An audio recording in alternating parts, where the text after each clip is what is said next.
Ladies and gentlemen,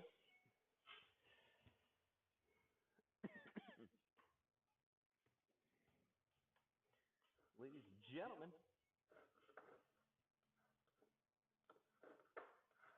we are live again. What the hell? Oh, for God's sake.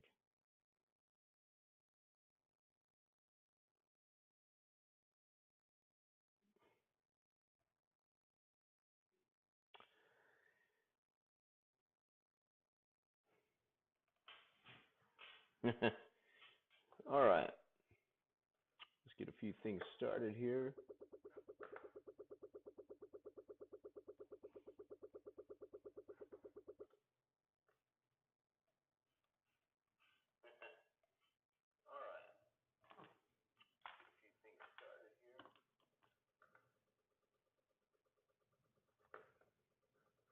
Okay.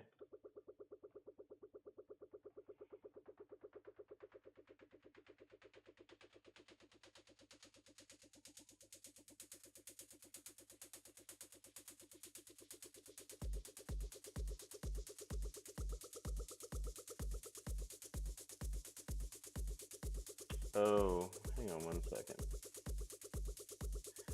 We are going to finish. We're going to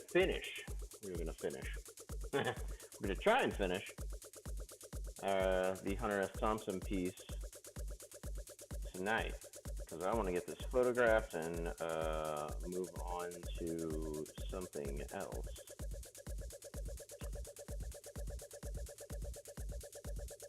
Just log in here on the Twitch desktop.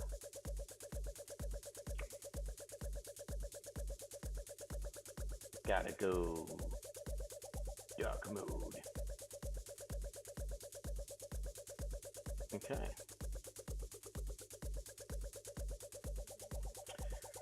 All right, welcome back. It is, what is it?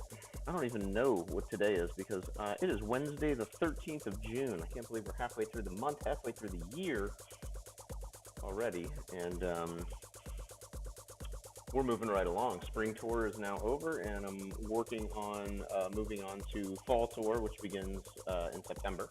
It's actually 3 big rock shows, Bourbon and Beyond and Louder Than Life, which are 2 shows in Louisville, Kentucky, back-to-back weekends, second to last and last weekend of September. And then Aftershock, October 13th and 14th in Sacramento, California. And a bunch of cool bands, a bunch of cool art, or I'm going to provide the cool art, and then bourbon and food and all that good stuff. So what I'm doing tonight, when I started last night, was I had a request to do since Louisville is the birthplace of Hunter S. Thompson, to do a piece kind of commemorating him, his love for bourbon, and then with the bat wings and kind of the desert scene in the background, we're kind of playing a homage to Fear and Loathing in Las Vegas. So, and his favorite bourbon was Wild Turkey, so I went ahead and just, I can't use the Wild Turkey logo or whatnot if I'm going to be making reproductions. So and we don't know if this poster is going to be used for mass production or whatnot. I didn't want to get in any trouble with that, so I just did a really simple kind of weird turkey on the bourbon barrels. 2 of them, the bungs are exploding out, and the bourbon's coming out, and then you see the bat wings coming out of this one. So, flying bat bourbon, Mr. Hunter S. Thompson himself will have a nice one of his red and white Acapulco shirts, and then the desert scene in the background and whatnot. Yesterday I spent time doing the hardest part, which is fleshing out Hunter himself and getting the flesh tones in, making sure all the detail, make him kind of red faced and drunk, and a little scruff on his chin there, and we'll go in and add a lot more detail. And right now what I'm starting to do is I'll zoom in a little bit, but just bringing in all the line work, and that's all done with Holbein black ink. So I don't use black paint, I use black ink because I like how it gets into the tooth of the canvas really well. And then I use a liner brush, just this little doohickey here. So not a pencil, not a pen, but a brush. So old school way of inking things in, definitely a dying breed. And we'll start to get to work here. And to recap as well, this is my 4th night streaming ever. So I've been on Twitch since March. I've been hanging out. I've been watching other artists. But this was the very first painting that I did. Let me zoom back out real quick, just so I can kind of document this. But the Mad Hatter, kind of a little bit of tea for your honey, or it'll be on some smoke shop products, and it's kind of a slang reference to dabbing, calling it honey and all that. So with the honeybee and whatnot. So you got the honeybee, you got the Cheshire kind of smiling off the reflection of the teacup. You got the Hatter himself. Show you the detail of the line work of his face. Got his pimp ass outfit. Got to look good. And then the hat itself with all the honeycomb and whatnot attached to it. So I appreciate those who tuned in and watched me paint that, and then I will continue to work on this piece as well. Let me get a little bit closer in there. Otherwise, you're not going to be able to see any of the brushwork. It's kind of tiny. So, but I will be on tonight. I have plenty of coffee, and then I may take a 15-20 minute break around midnight or so and go grab some PBR.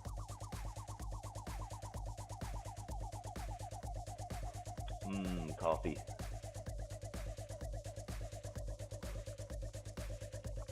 The music you're hearing as well, this is the stylings of Mr. DJ Sugar, of Llama A, of Reichenfunk, of Black Sheep Headquarters, remixes with Cachet, and on and on and on. There will be about 5 or 6 songs that are the tracks that go with the time lapses. So if you go to my YouTube channel or go to my feed, I've uploaded on Twitch all my time lapses that I've done so far, and you can see various hand-painted rolling trays, and then I did one called Honest Brutality, commemorating a really cool relationship I have with a heavy metal podcast in Redding, California. So there we go. Just get a little more there. Okay. All right. Enough of that. So let me shut the fuck up and get to work. I'll put the lid on my coffee first, though. We don't want no cold coffee.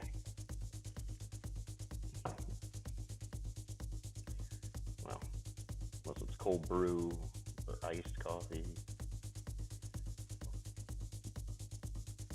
And if you're watching this, if you're an artist, if you're a painter, sculptor, dramatist, saxophonist, whatever the hell you are, drop a link in the chat room. I'd love to check out your art. Hopefully, I intend to build up this channel to be a forum where artists can share their links.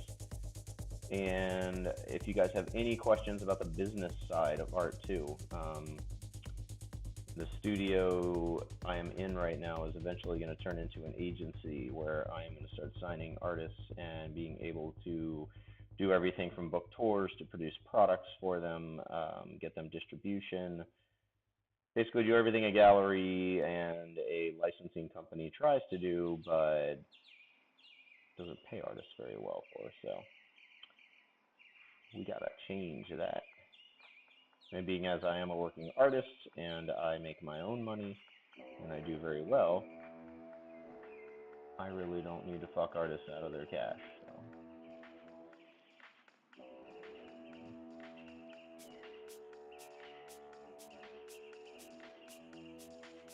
I don't remember this track. I played this thing like 4 nights in a row. The Sugar Mega Mix. Alright, got a little handy little rag here. So we're just darkening in some areas. We're adding some kind of like paranoia lines, you know, kind of shaky little what the hell is going on? Where am I, man? And it is actually, speaking of Hunter S. Thompson, the 30-year anniversary since Fear and Loathing was released. Somebody posted that it was today. It was actually May 19th and released worldwide May 22nd. So the actual day is wrong, but it is the 30th year anniversary of the release of Fear and Loathing in Las Vegas. So kind of a coinky dink. Very much wasn't intentional to start a Fear and Loathing piece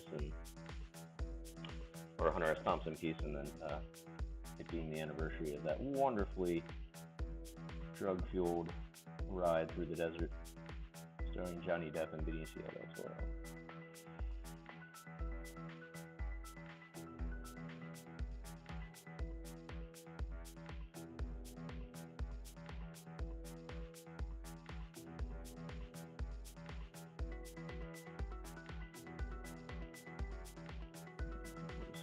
Bring down some hatch lines here.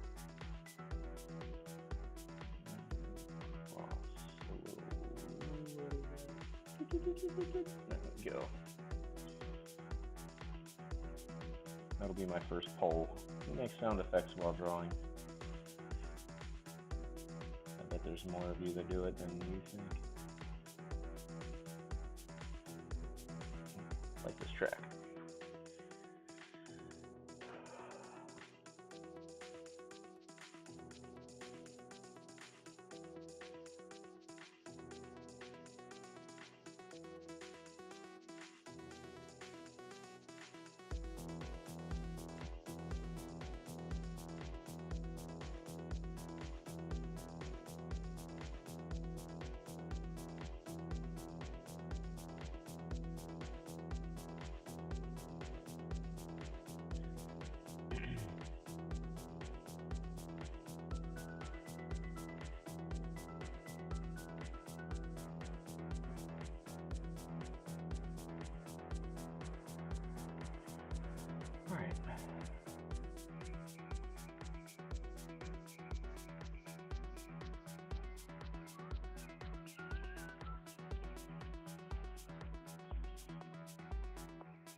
We tried something different with this painting. Usually I'll just draw them with the sunglasses on, but I thought maybe having one kind of the mirrored sunglass and the other one being that a little terrified eye kind of poking out, or maybe he got too drunk last night and his lens fell out of his sunglasses.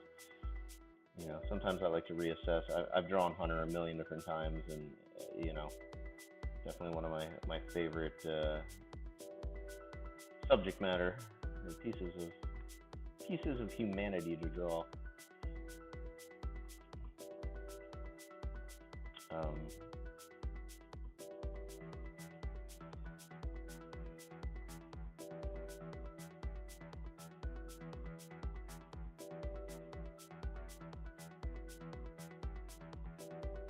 But a lot of times, and I think some artists do this, they'll get kind of stuck if they draw a particular character or a particular anything, a particular object, a particular character. It could be a way you draw a tree.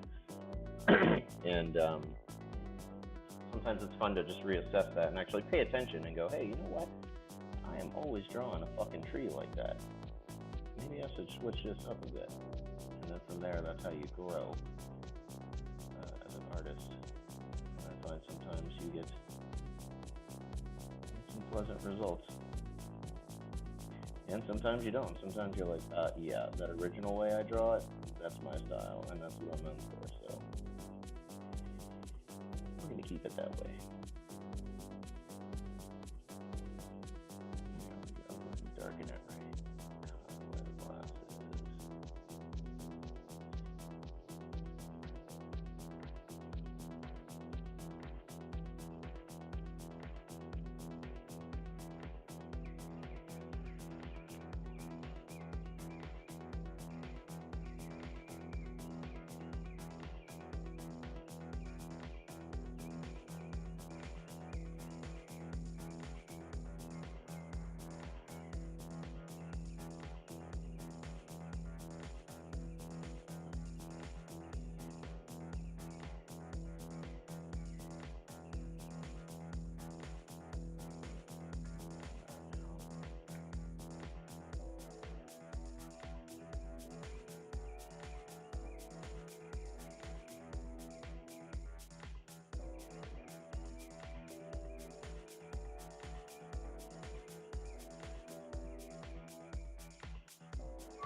Alright, so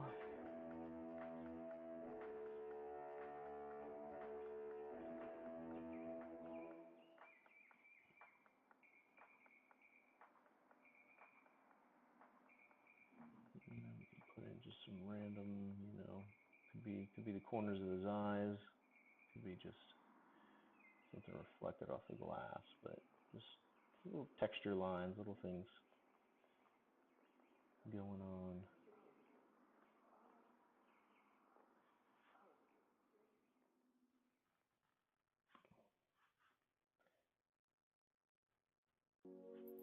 Oh, and here's one of those tracks now. This is Billy Martinez and the Birth of Paper. One of my time lapses commemorating the dynasty in China that created paper, which was actually invented, it was a byproduct of the textile industry, kind of like gasoline was a byproduct of the oil industry.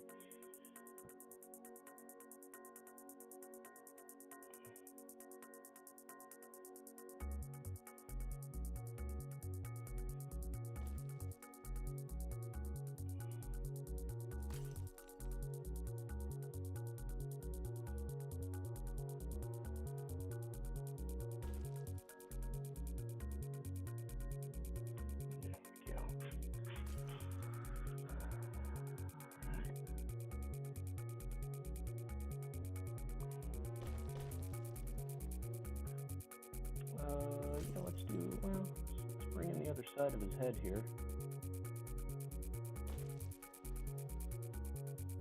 Hold your breath. And we'll do a little,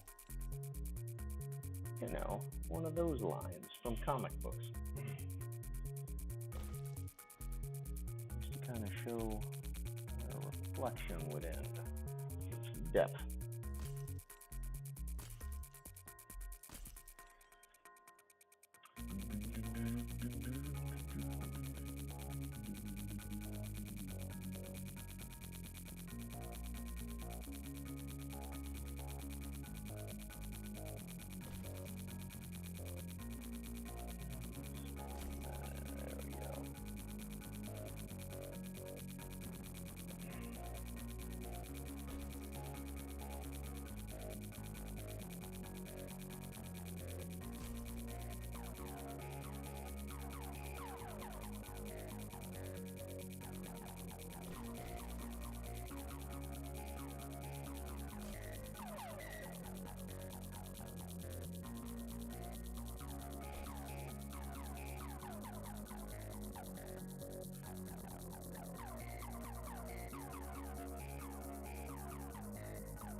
Smooth little track by the Riken Funk, which we'll get into that project a little later. Cigar Czar, what's up? If Hunter were alive, he'd love this piece. Did you ever meet him? I have never met Hunter, and that's a damn shame. I would have loved to meet him, or to have met him. Closest I came, I haven't met Hunter, but I have gone to Woody Creek Tavern where he used to drink, up in Colorado. I think it's like Glenwood Springs, I believe, in between there and Aspen. But my first tour about 7 years ago, on our way to Chicago, my wife and daughter and I stopped at a campsite, and I kind of had the night to go make my pilgrimage to Woody Creek Tavern. So I didn't know what to expect. I didn't know, I didn't know if I was going to walk in there and there'd be a bunch of guys in coonskin caps with shotguns, get out of here or whatever. So it was pretty cool. I walked in and it essentially was a tourist trap. I mean, the place was packed. I got the last seat at the bar, and it was like all these people that had come there, and all the walls everywhere, it was covered with like original art from Ralph Steadman on the bathroom door, one of the old posters when Hunter ran for sheriff. And then uh, I talked to Tim, the bartender, and he was like, "Do you have a curfew?" And I said, "No." And he's like, "Cool." He's like, "Well, if you stay about 8:30, this place is going to clear out, and then a bunch of old Hunter's old buddies will come down, and all the locals from like Flying Dog Ranch." And so I kind of hung out, and he actually let me sit in Hunter's seat. He told me which seat that Hunter used to sit in at the bar, and some of the cool stories. He used to sit in this particular seat because it was next to the wall with the long distance outlet. So he'd bring his phone down and he'd plug it into the wall and use the bar's long distance in order to call like Rolling Stone. That way he didn't have to pay for the phone call. There's divots in the bar where he used to smash shot glasses into it. They put a tin ceiling in because he used to just go and throw liquor up in the air. So it's a very cool. I'm trying to think where I might have. Very deep in my Facebook, if you search the years, maybe 7 years ago, there is a picture of me at the bar with a bottle of whiskey they let me have. They basically just poured me a whiskey and let the bottle sit there, and it's kind of one of those places. So, and then I took my buddy Vincent Gordon, who I do a lot of my Fear and Loathing collaborations with, back about a year later, and we gave him this Fear and Loathing in Austin print that we did, and they hung it up. I don't know if it's still hanging there, but they do have a wall at Woody Creek Tavern that fan art is hung on. So I would definitely like to go back there again and give them something a little more refined of mine that represents Hunter. So, and then my very first Fear and Loathing piece I ever did was it was like a cat as Hunter S. Thompson or something. I did it for a Humane Society thing, charity, and I thought maybe get Ralph Steadman's endorsement, who is, the artist for Fear and Loathing and also the artist for Flying Dog Brewery's bottles. And so I looked up his webmaster, and I was like, well, you know what? Ralph Steadman's webmaster probably knows him. So I sent a picture of what I painted to him, and he forwarded it to Ralph. And Ralph said, hey, he said Ralph dug it and keep on trucking and whatever. It was really quick. And then this past tour, Flying Dog Brewery just moved their operation out to Maryland, about 10 minutes, 20 minutes away from my grandma's house, my aunt's house.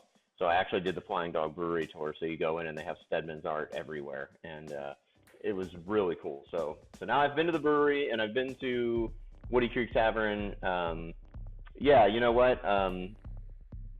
Once this is done, I may just run one of these canvas prints off and give it to them, or send it off to the bar. So I do a lot with the rock shows. They let me put artwork back in the green room. So as far as like I have rolling trays, I have art books, magazines, Genius pipes, stuff like that. But so I've gotten my artwork to like Billy Idol and Dave Grohl and Stevie Nicks, Eddie Vedder.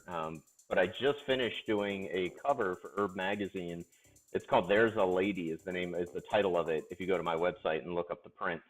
And it's a tribute to Stairway to Heaven. And then we just found out that Robert Plant's going to be headlining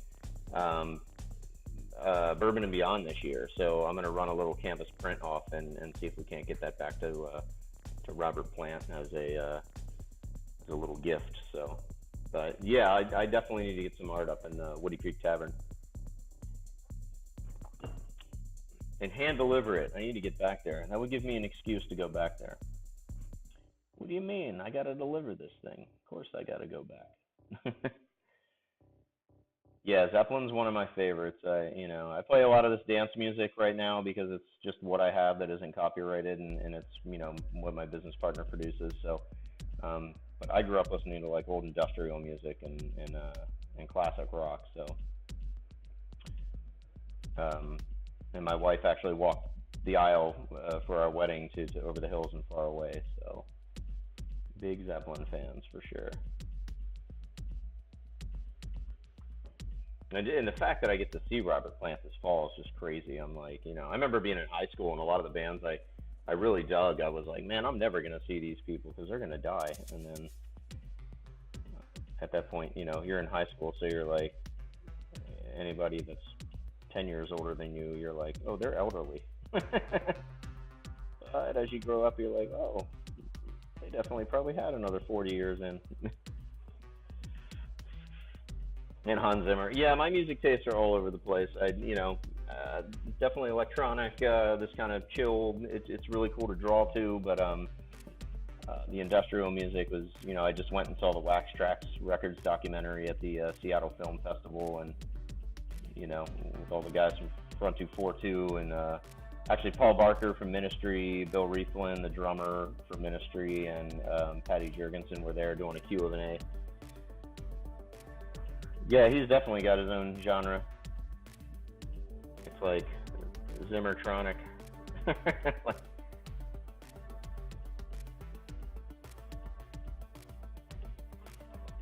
Yeah, some people you just can't pigeonhole. It's usually the best ones, best artists. People like Bowie, who used to just evolve so much. You're kind of like, I don't know what the hell he is, Yeah, he could be rock, but he's kind of glam, and he does some, electronic, and he worked with Trent Reznor and everybody else underneath the sun.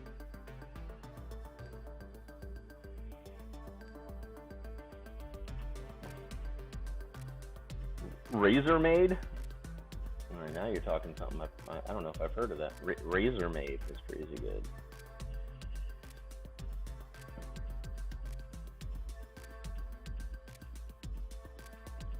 Was that a Bowie?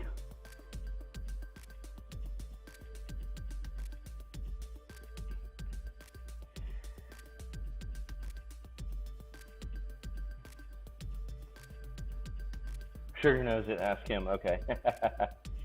He would. He definitely, between the two of us, our musical knowledge is pretty insane. And just the obscure shit we can bring up that's, bands like Throbbing Gristle and Psychic TV and, oh man, I don't know. Sometimes we'll go off on a tangent and all of a sudden it'll be like, oh yeah, Anal Cunt, they were great. And the people around us will be like, there's a band named what? DJ Service. Oh, okay. They make mixes of popular music. Cool. Yeah, nowadays, I'm 42, so I grew up kind of in the grunge era, and before that, I lived in Baltimore, so I was big into the rave scene in the 90s. I went to some of the original rave warehouses, Rise and Fever and Club Orpheus, and so, I went to a lot of, my first rock show was Pink Floyd, followed by Nine Inch Nails on the Self-Destruct tour. So for me, like, especially nowadays, it's all about the production. Like, the music's great, and I get that, because I buy the album and I listen to it. But, if I go out and see a band perform, it's, just seeing the performance and these bands that bring in all the video effects and movies, and that's kind of where I'm at. I like to see like how much effort a band puts into it. Kind of like Rammstein. They're not like the greatest band in the world, but and some of their music's okay. But their live show is unbelievable. My wife took me to see them for my 40th birthday and at the Chicago Open Air, and it was unreal. We were outdoors, and it was like ridiculously hot because of the pyrotechnics. Yeah. Yeah, and Trent Reznor, I've been a Nine Inch Nails fan since '89. I remember when Pretty Hate Machine first came out, and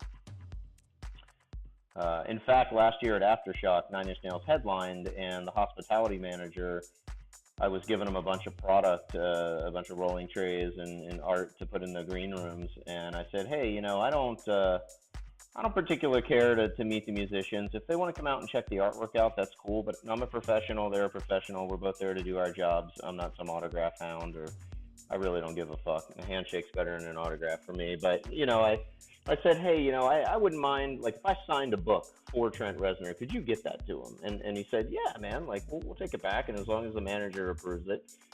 So I gave him a book, and it said, I wrote, I've been giving you my money since 1989.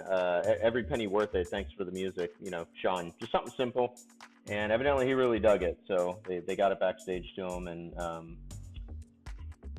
just a little moment like that where I'm like, okay, cool. They said he laughed at it and thought it was pretty rad. So I was like, all right, But just something where I can kind of connect the dots through, listening to them for almost 20 some years. But they're one of those, Reznor's just one of them people. The guy, he's was wearing fishnets and leather in the 90s, and then all of a sudden it's like, now he's scoring and winning Oscars for films. So, you know, like I said, to see musicians that mutate like that are really inspirational. And even to an artist like me, I mean, I try and switch up subject matter a lot. You know, I'll hop from World War II pinup girls to, you know, this crazy trippy shit to historical pieces. But anything that keeps it fresh. I don't want to be known as like the hunter guy, or the, you know, definitely don't want to be known for fucking fan art. So, was that Liza Minnelli? What the fuck, Dad? Trust me, she's glad I saw her before she got fat. Yeah, and the good thing about Reznor, he went the opposite way. I mean, he did his drugs and then cleaned up, and now he's just a fucking powerhouse, you know. And believe it or not, as trippy as my art is, I've never done drugs. I drink, that's it. But I'm one of the biggest artists in the cannabis industry right now, and I've never smoked pot. Now my wife smokes enough for the both of us, so we're good. No posers here. But I've just always been really appreciative of the imagination that I have, and I've always been worried about. You know, people are like, oh, do some acid, it'll open some doors. And I'm like, well, what if it closes some doors? So I've always been very cautious about, like, what I do to myself. And, you know, I figure, you know, give me another 10 years when I'm 50, I will have, you know, made my millions or be comfortable or whatever. And then I'll start doing drugs and getting tattoos. So, gotta have something to look forward to. But I think, too, it's even funnier, and I think it scares people even more that I can pull off some trippy art, and I don't need the aid of it. So it's just fun to look, you know, see the look on people's faces. So it's kind of a sadistic thing at this point, where it's like, you know, people come up, hey man, I love your shit. You want to do some acid tonight? You want to smoke? Like, oh no, I'm just gonna grab a PBR and chill. I've never done anything. What the fuck? And then they just either walk away like freaked out, or or grill me with questions for 3 hours about how do I do it. I don't know, but like I said, I don't, it works for some people. I mean, look at this gentleman I'm drawing right now. It really works for him.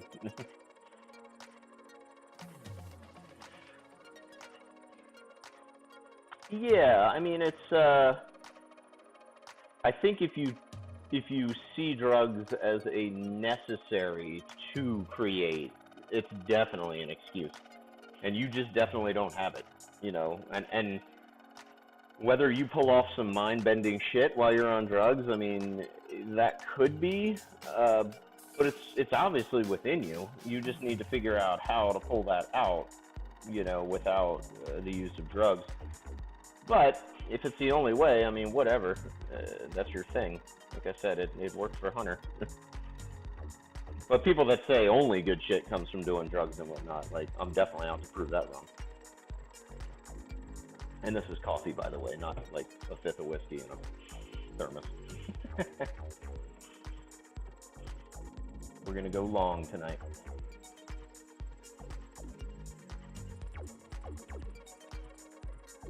You know, because I've seen the opposite happen too. I've seen people like, I've seen artists all the time pull off like really good artwork, you know, while on drugs, and then they immediately think that that's what they need, and then just fall into like complete addiction,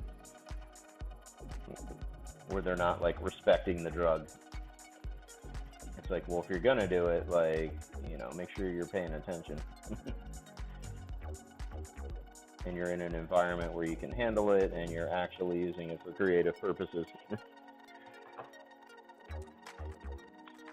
Yeah, definitely. I mean, because, you know, after the 80s, I mean, Hunter didn't write shit that was worth anything.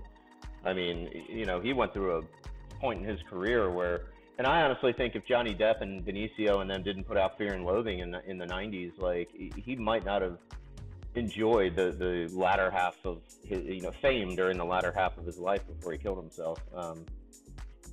I mean, you know, part of it being that, like, he only had like two very, very popular books, you know, Hell's Angels and Fear and Loathing, that weren't like super politically charged, as far as I remember. and if you're reading some of his old like political books, the campaign trail and whatnot, it's like, okay, but that really pertained to a certain a time period, and I just can't see millennials today like picking up books about Nixon and being like, oh, this is interesting. I mean, if anybody could make him do it, it would probably be Hunter, just because of the backstory, but it just had to do with all the drug use and alcohol and fun shit that he got into.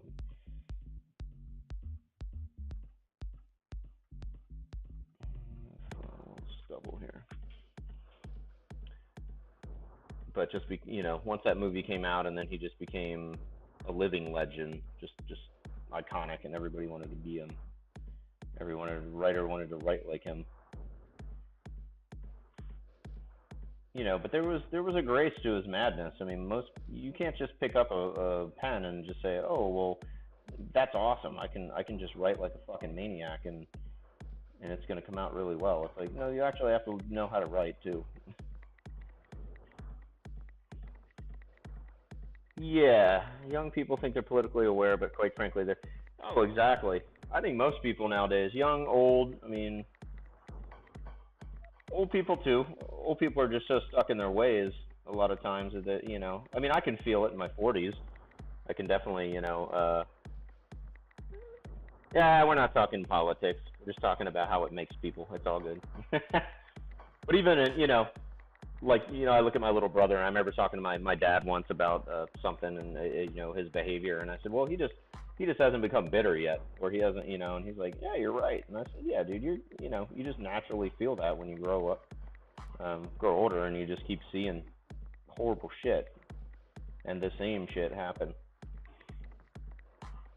That's why we have, TV stars as presidents and celebrities as governors and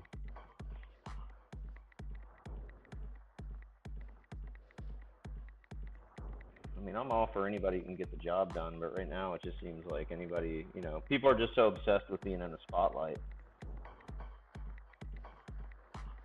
It's like there's no end game. It's like robbing a bank. The old saying, everybody can come up with a plan to rob the bank, but nobody ever comes up with a plan for getting away with it. And that's how they get caught. It's kind of like that with politics. Like they work so hard on the game plan and the corruption and the, payoffs and how to become gain that political seat. But oh wait, I actually have to do something while I'm sitting here. Well, I should have thought that one through.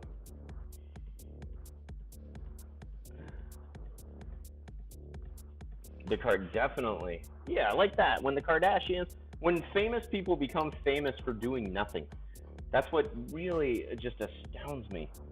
And I see it a lot in the art world too. It's like Walmartists, I call them. Those are the people, the fan artists at the Comic Cons that are literally doing nothing but like this type of shit. I mean, this falls under fan art. This is Hunter. That was the Mad Hatter. I mean, I haven't done anything yet on the stream that's my own original. That's why I kind of push people like, please go to my website and check out all my own characters and creations. And I just happen to be doing, pieces that have been commissioned of me that are where they do have a license for this stuff or whatnot. But, there's so much, especially the cannabis industry, there's so much Rick and Morty rip-off shit. Like, I don't know how many rolling trays people need of, Rick and Morty smoking a joint or Mario smoking a joint. And these artists, like, they think that's their legacy. Like, they're going to change the world or people are going to remember them for that. And I'm like, no, I'm going to fucking smoke you because I'm coming in there with original content and style. And I've actually, worked on trying to build up a something that's going to last. People like Crayola and Alex Pardee and, that have these beautiful characters they create, these just wonderfully freaky universes. But if you're just sitting at a Comic-Con, like selling Spider-Man because that's what you think people want to buy, that is the one biggest thing I absolutely hate hearing from artists. Like, well, I paint waves because I live at the beach, or, oh yeah, that asswipe Kincaid, yeah. Yeah, he's a Warhol. He ships his artwork out. Well, thankfully he's dead now, but, any cruise you go on, there's like a Kincaid gallery, and it's like, oh, you have a blue room, we'll tint the painting to be that color. And I'm like, that's just horse shit. Yeah, you should steal it. Be like, I don't know what happened, man, but your wall's on fire. I think it's your Kincaid. Nah, that's cool. You can still offend him even in the afterlife. He was so horrible. Yeah, some artists I don't, But Warhol was also part of that whole generation where it was just like the profoundness of being an artist. And I'm like, nowadays it's not fucking profound to be an artist. It's not, the whole German romanticism of it all is gone. That's like, just because you're an artist doesn't make you mysterious. It means I know how to take this brush and do something with it, as opposed to the guy who knows how to take a hammer and build a house.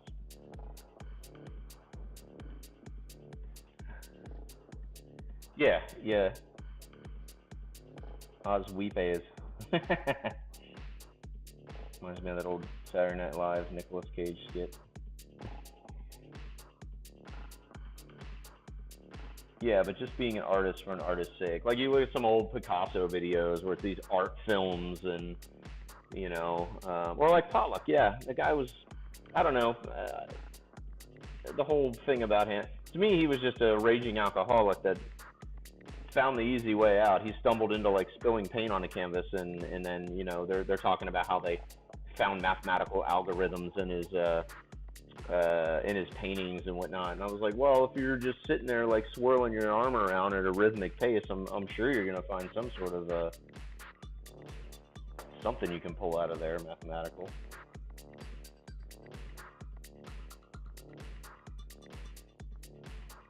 But back then it was all new, and it was all, I mean, these artists, these hoity-toity artists were just looking for the next, like, big thing to push onto their collectors. Yeah, I mean, that's, and that's why they have so much trouble authenticating his pieces. It's like, okay, well, Bobo the fuck-nosed elephant could grab a brush and throw paint around, and it would look like a Pollock. And that's another thing, too.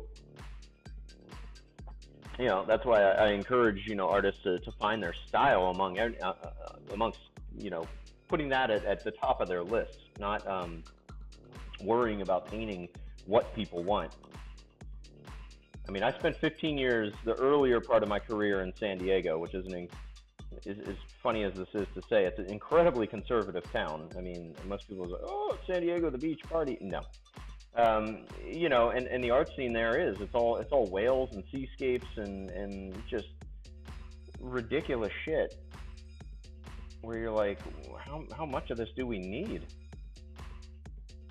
And it's like, if I live at the beach,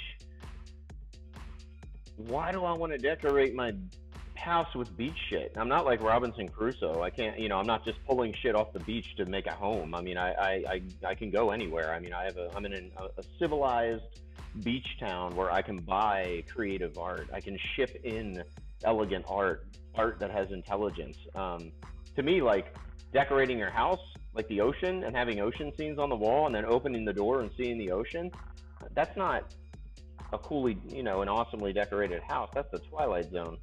That's just like, and I know people like that they won't leave the beach. They will literally be in San Diego, and like for them to go 20 minutes outside the beach to like maybe go to an art show I was throwing or whatnot, that was like pulling teeth. It's almost like trying to get a Southern California person to go out in a rainstorm. It just doesn't happen. They freak out. They crash their car, and there's like 6 raindrops on the road. But 30 years to create my style. Yeah, I mean, I started comic books when I was 15. Like, and you never know. I mean, creatively, like, I grew up wanting to draw comic books. I mean, from when I first like got Wolverine, number 16. I remember the issue at the 7-Eleven. I was like, I'm going to be a comic artist, and this is it. And I'm going to do really, started out actually doing superhero shit, and then I was like, this is boring. I had a drawing group that I was a part of, and we'd all hang out at this 99-cent theater that got movies like 2 months after they debuted at a real theater. Then there was me and about 6 other guys, and we're all sitting there kind of drawing the same thing, like these comic books. And a couple of them went on. Pop Man, he went on to draw like Spy Girl and do some stuff for Image Comics, and so there was some success in that group. But I immediately, like, once I started learning about comics like the Max, Sandman, all the Vertigo stuff, I was like, oh, this is where I want to go. So I think I saw the Nine Inch Nails had like a whole video, and I was like, I need to draw like that video looks. Like, that's how I want my art to look. And and if you look at my old comic books, I mean, they are very fucking weird and dark, but it was all about style for me. Always has been. Don't really care if I get the lighting right or technical. It's just, Yeah.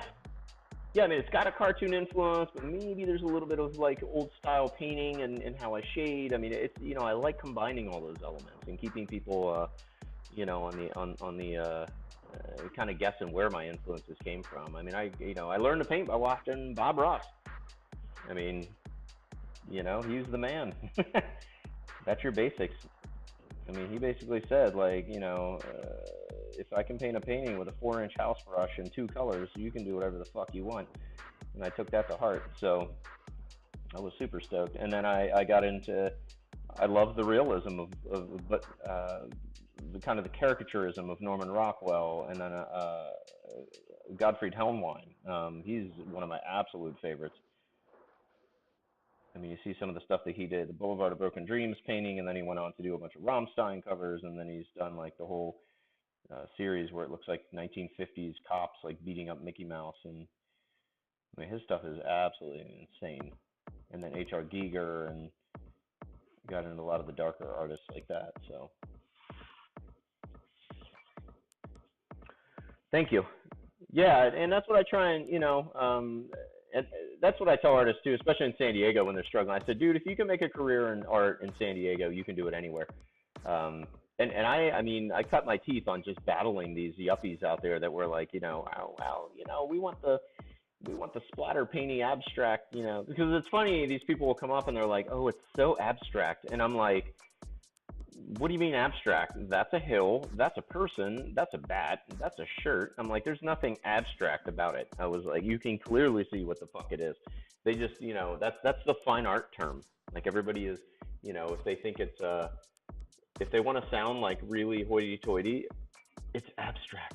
It's like, no, I think your comprehension of what's going on in your mind right now, that's abstract.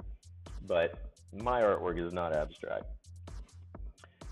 But I have a couple of good clients in San Diego that, I mean, people that have spent like 50 grand in artwork on me, and didn't start out into this style, or it's I had to work with them on it and say, look, this is this shit's gonna be worth a lot if that's what you're concerned about, but you gotta like it first. I mean, don't buy art you don't like just because you want to buy it and invest in it. I mean, that's what happened to comic books and all that. So kind of getting them into the whole realm of like buying art because they like it, but then in the long run accepting me as an artist that's going to be around for a while. I was like, look, I have 15 books out, I got a mural at Facebook, I've done shit for Sony, I'm 20 years into this shit professionally, I'm not going anywhere. So if you want to look at collectability, having an artist that's got a history as well is definitely an important factor. Because the guy painting waves every day and selling them at the beach, that motherfucker isn't going to be around. He'll still be around. He'll still be in the same corner on the same street 20 years from now, but he's probably going to be still wearing the same clothes and, Yeah, and I don't mind. I'm not huge into abstract, but like I know when it's good. Like I can look at it and say, to me, abstract art is like someone who got really, really fucking good at color theory and how to put colors and how to weight a painting and balance a painting really nicely, but didn't concern themselves with learning what, painting objects. And so I can see, because the abstract art community is very confusing when you walk into a modern art museum and it's just a fucking white canvas hanging on the wall, or one streak of yellow going down the canvas.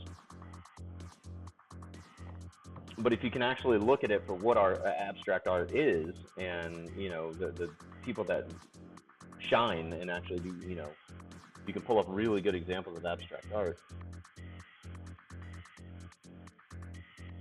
You better make 50 good pieces, otherwise no one will take you seriously.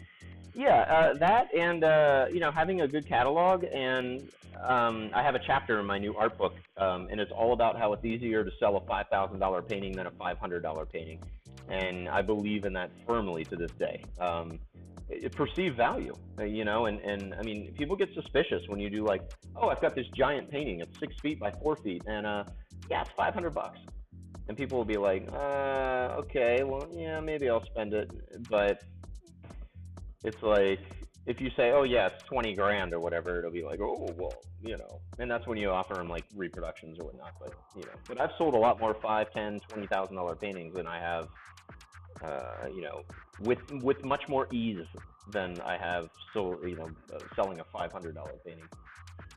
I mean, back when my paintings were $400 or $500, like a decade ago, I mean, it was like, hanging out at the nightclubs where I would live paint, it was almost like a used car dealership around my booth, with people trying to like haggle me on pricing. And I had one guy walk up to me from San Francisco. Well, his wife and her girlfriend came up, and they really liked this painting I did.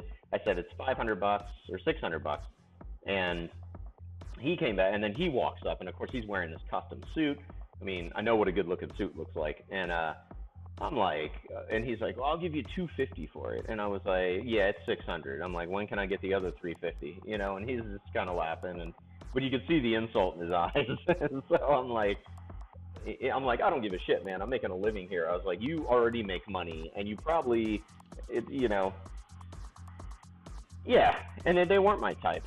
But you know what? Now I have clients in San Francisco that will drop 20 G's on a painting, and if those two were in the room right now, my client would probably smack the shit out of this guy for being such an asshole, and trying to haggle the artist that, even if he paid me $600, it wouldn't affected him financially, not at all. They just like to come in, and some people just like that. They take advantage of the fact that most artists are weak and whatnot. But he had not met me yet, so.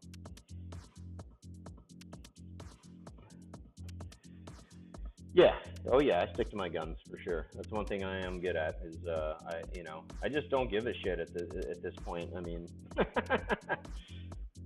no, they don't. And I tell artists, I said, look, man, if you already get it into your head that it's going to be hard enough to sell art, then it won't, I know you want to jump at that guy who wants to give you $250, especially on the last day of the month when rent's due the next day, but just don't do it. I've done it before where I had a guy offer me $500 for a $1,000 painting, and yeah, I needed rent the next day. I had $20 to my name, and I'm like, you know what? Can't do it. And sometimes you just gotta jump off that cliff and just kind of be insane like that, and be like, I'd rather just like negotiate with the landlord, and because maybe that life experience of getting kicked out is going to come, help me come up with 50 more good paintings. So I don't know. I was just that kind of person. And I mean, I was a single guy in my 20s, so I mean, I really didn't give a shit. Like, I knew that, I was like, there's nothing, I have plenty of chances to start over.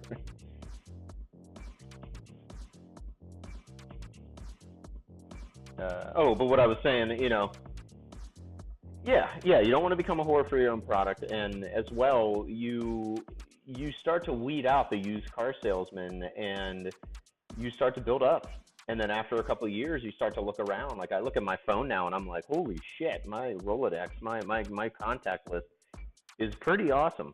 I've got some pretty high up people there, and it's because I stuck to my guns, and then you start to have those people that follow your collection and actually pay respect to your art, and then I do cool things for them. I had last year I had a 7-foot by 4-foot Alice in Wonderland piece that I did, and this couple bought it for $18,000. And so for Christmas that year, I did one of these. You can see it on my Instagram if you scroll down. But I took a bourbon barrel, painted up the Cheshire Cat in blacklight reactive paint on it. I mean, an original, and I sent it to him as a Christmas gift. And And they bought more art this year, and so we have this nice symbiosis. Like, they're paying the big prices, but they're gonna get unique, rare shit that most people won't get, and that's the kind of, and these people own like a dive bar in South Carolina. Like, it's the kind of bar I like chilling in, but it's not like they run some fancy fresh French restaurant in Manhattan. I mean, these are like salt of the earth, like Southern people, like cool ass people to hang with, and super friendly, and but they love their art. But they were for years buying a couple $100 worth of stuff from me at the rock show until they bought this bar, and then now they're flush with cash. So it was cool to be like, oh, watch them grow as a couple, as well as now being able to afford like the originals that they wanted.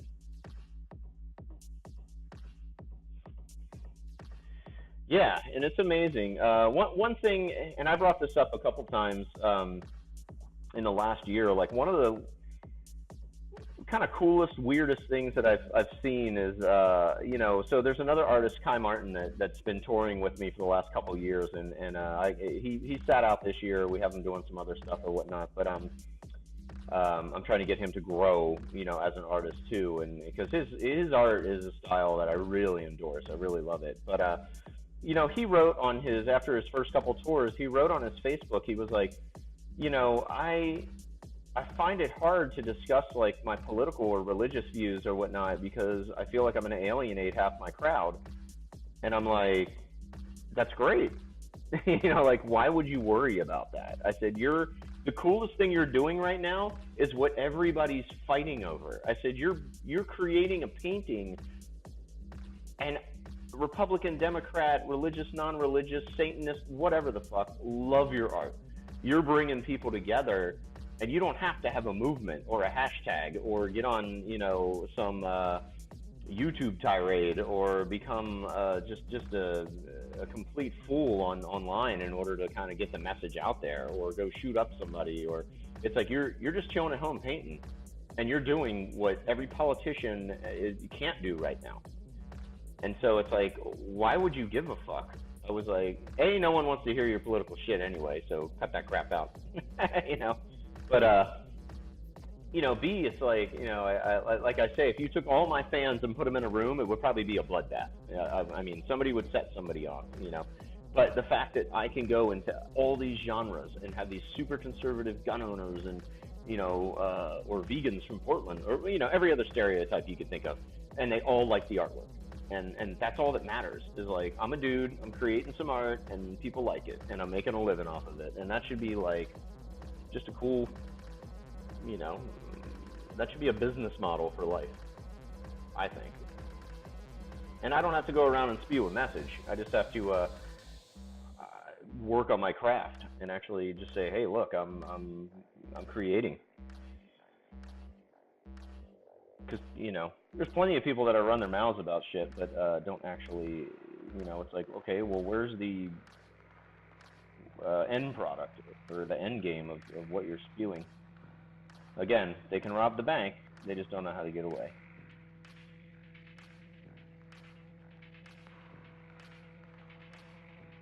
I mean, I think art's one of the last true, honest professions out there. I mean, you really can't. You can fake it, but people will find you out. But, I mean, you really can't phone this shit in. It's like, and that's why I like doing the Twitch stream live. It's like, I can actually show you, like, yeah, I watch this guy paint.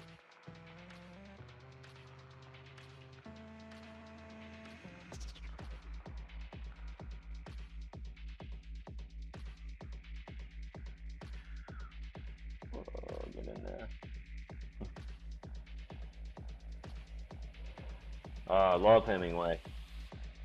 A couple Christmases ago, I just got the did a Farewell to Arms with the extended like 39, 40 endings that didn't make it into the book, or the ones that he wrote before he actually ended with the nurse and the baby dying. But yeah, really cool. Yeah, and that's the thing. I don't worry I mean, you kind of look at American politics, and we've been through a Cold War, we've been through nuclear standoff, we've been now. Granted, the people in power are starting to get a little more ridiculous and scary, but I don't really foresee anything insane going on like that. I mean, it's usually just going to be Americans doing themselves in. But yeah, that sucks when you have a talented person letting stuff like that get them down.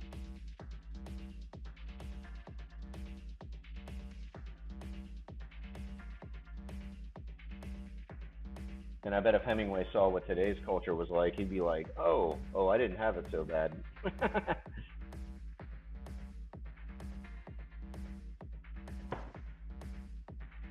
He's like, I had great booze. People were into books and literature, and well, you can't beat that. Oh, let me do this cigarette holder real quick.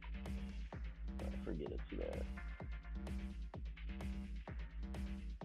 Yeah, a lot of them would. I think that's why a lot of them, maybe like Thompson and Anthony Bourdain and just these creatives that really, didn't fit into the whole, this whole millennial, you got to be nice to everybody and safe space bullshit is why you wonder why strong people like that off themselves. I mean, I know Bourdain was kind of he's in the entertainment industry, which either way, that's going to suck balls dealing with those people on a daily basis. But, I got plenty of friends in Hollywood and who deal with that shit every day. And I'm just like, yeah, I couldn't do it. People are like, why don't you move to LA? You can get connected with. I'm like, fuck LA. Spent my time there. But it's all about, for me, just surrounding yourself with people that you do enjoy. I mean, there's nothing wrong with not having a lot of friends, but having like quality friends and really cool friends. I mean, the fact that I can go on some of these Twitch channels and find more in common with people that are just getting wasted on a channel and just talking some cool shit, I don't think that's weird. I just think that's just kind of the way it is. Especially online. I can see why people do online communities. You can kind of get away with a lot more. You can, be a little bit more relaxed. And, I mean, I live on a small island in Washington, and it's where my wife grew up, so she has a lot of friends, but I maybe have 2, 3 people tops that I talk to. I mean, most of my friends are, just all around the country, and I like that. I don't mind that. I go out twice a year and I see them, and we have a good time, and then I go back home, and this is my Woody Creek. Like Hunter said, no matter how weird or bad it got, as long as he could make it home to Woody Creek, he knew it'd be all right. That's same for me up here. Like, nobody knows where I'm at. Nobody has, very few people have been here or heard of this small town, and if I get in trouble here or I do weird shit or fuck with the people up here, it won't, affect me elsewhere. That's what's fun about it.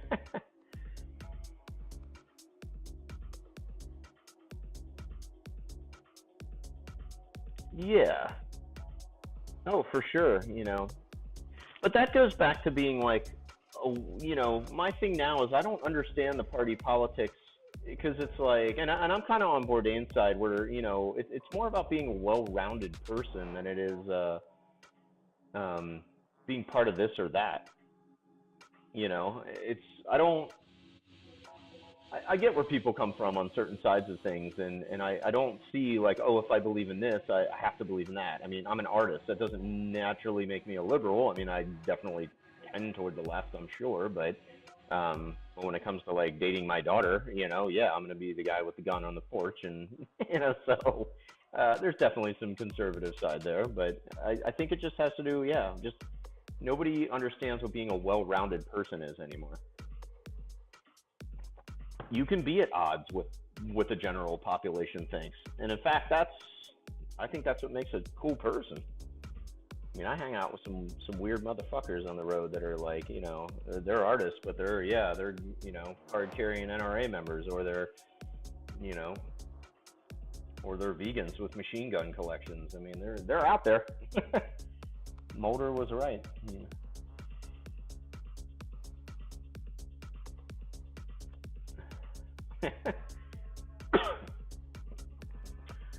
Oh, where should we jump? I think I want to go and drop in the bluish gray in these bat wings here, just so we can kind of frame everything up and then, you know, bring it out. But let's put the ink down for now. Get a couple of these brushes. Brushes I should have cleaned, but have been sitting in the water all night because I'm just a bad artist like that. See, now that I said that, there'll be a me brush movement. Don't abuse your paintbrushes. Edwin Burke, which I suppose consumed in it. I hate both parties. Yeah, you know, and to be honest, I think I've voted once in my life. I just don't give a fuck. You know, I don't even see politics as a legitimate thing anymore. I just see it as like schoolyard gangs. You know, just people who just happen to be in some sort of what we define as power, and they are bickering with each other and killing each other. And I don't want to be a part of that. That's why I'm not religious. I don't want to be a part of that. You know, maybe I'm atheist, maybe I'm agnostic. Who cares? I don't even care to define that or figure out what I'm here in the now, and I'm creating, and that's what I want to do. And as long as I've picked a profession, and now I'm out to do just the most killer job of it, and hopefully leave something behind that my kids and the people around me can go, wow, that guy was a motherfucker, and he did it right. And that's all I can ask for. I don't need to be known for anything else, you know, other than that. And maybe that I was cool to people and not a piece of shit. But even then, if you look at our heroes, musicians, writers, and all that, most of them were pieces of shit. Maybe they didn't want to be or try to be, but let's pick some colors here. Let's go to the PBR lunchbox and see what we can see. It's just like a little treasure chest of shit. Or it used to be. You know what? Actually, we're going to go to the bigger gear bag. Yeah, I'm German descent. Dietrich, for sure. I'm not related to Sepp Dietrich, Hitler's right-hand tank commander, but or Marlene Dietrich, the actress. But yeah, German descent, half German, half British, actually, almost right down the middle.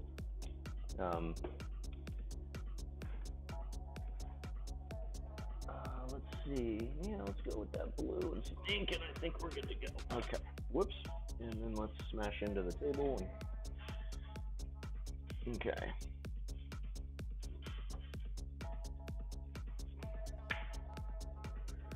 These paints are so dusty. I haven't been through my gear bag. This is I have a gear bag too that's like a big duffel bag full of bigger tubes of paint for live painting on the road, and it's just full of dust from North Carolina. That is a dusty show. So let's if I can kind of see all that dust on the edge of the. Let's drop some ink in here.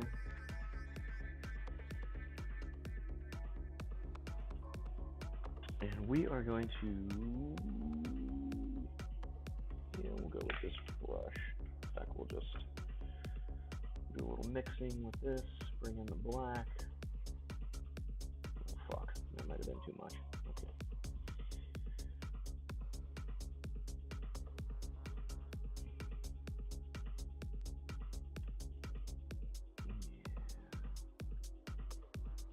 So I want like a kind of a bluish gray, a colonial gray. That's probably what some Home Depot paint card would call it. And we're just gonna, we're just gonna lay this in. Just kind of block this color in. We can go over the smoke because I'll fill that in with white later on.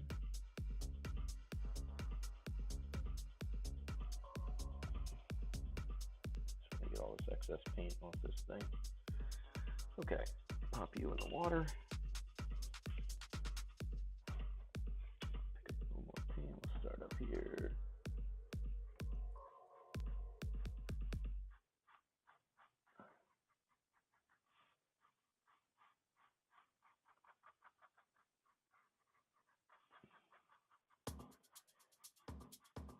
And I'm not too concerned about brush strokes either, because I'm going to go in and kind of tap this out with a rag.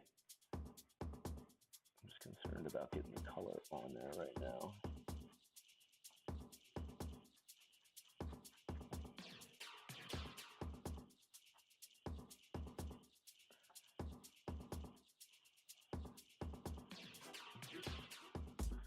I think last night I called this song "Someone's Knocking on the Door" while I'm trying to find a certain pot in the pot and pan collection.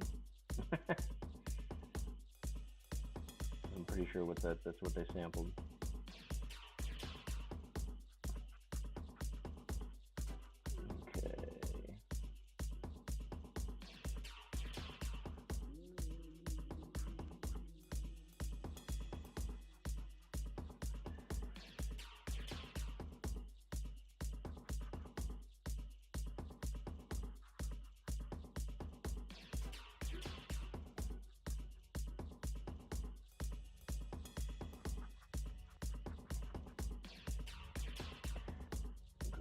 Bat wing here, we'll bring it out there. There we go.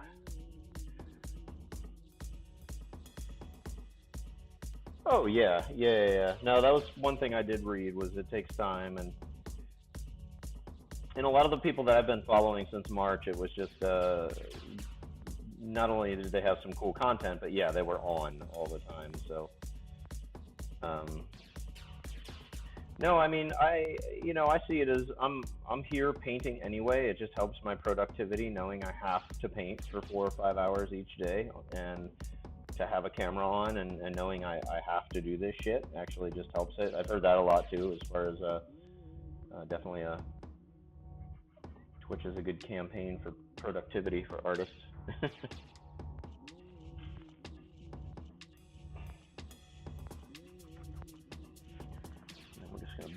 Hit this with this rag. Just give it that texture. Almost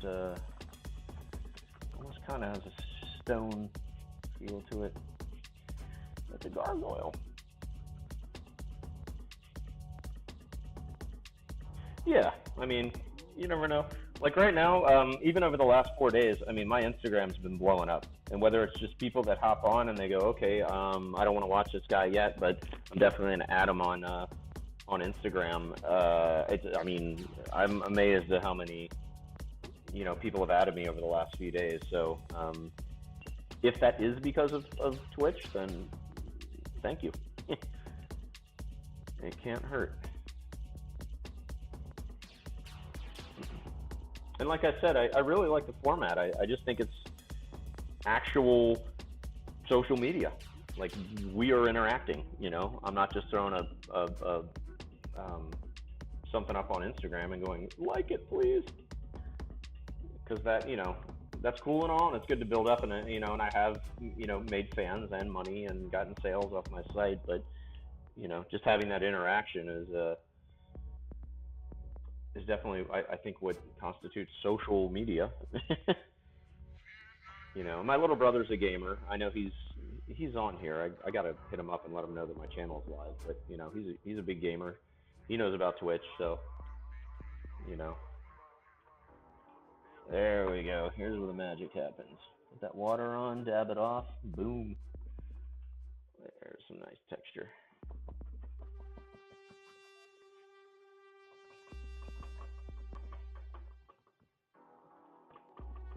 Yeah, and I'm definitely here to counter the people doing digital art. More power to them for creating, but I think they're, just to have something more traditional is cool. That's why I'm glad Jim Lee's here. To see him, I'm like, fuck, man, I remember growing up when he redefined the X-Men and kind of the style of drawing comic books, and I'm like, wow, I'm like, that's insane. Like,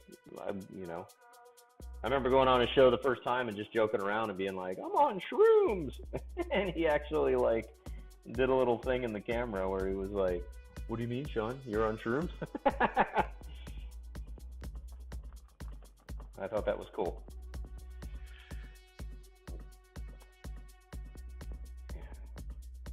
That's you? You're Jim Lee?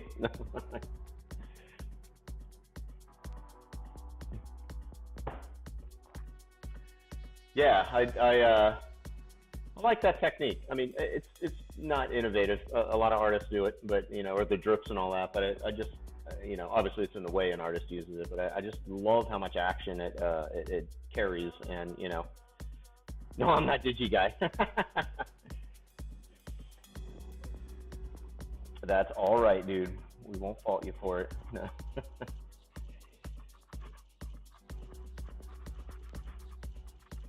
Like I said, it's not that I am against the digital art. I just am trying to just help. Like, hey, if there are people on here that want to see traditional art, like I'm here for you. I mean, I do my fair share of photoshopping and whatnot for my ads and putting stuff together. So I can't make my art without layers either, dude. Layer, layer, layer, layer.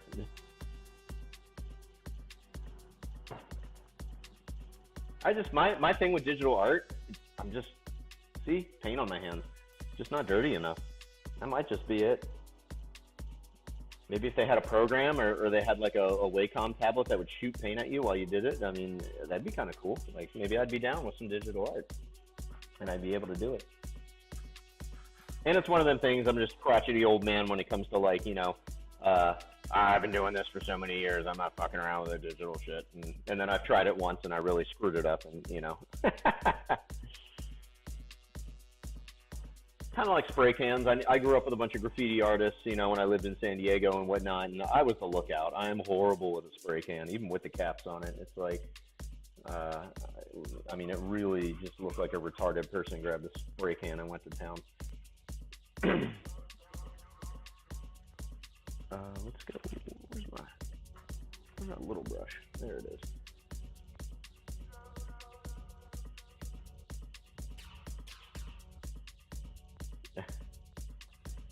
It's all what you're comfortable with. I just happen to, but also stylistically, I mean, developing my style to be able to live paint and keep it interesting. And like I said, I mean, I basically create a coloring book page and then go for it. I mean, just doing the black outline first. I mean, it's almost like hearkening from my childhood.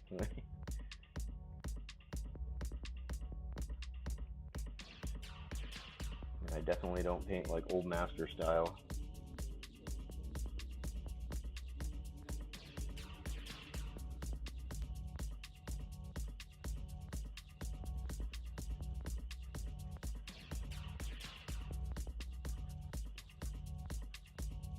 But it's funny because that's one of the things I realized on like Jim Lee's site is everybody asks him like why doesn't he do digital, and that's one of his clips. Like somebody clipped it.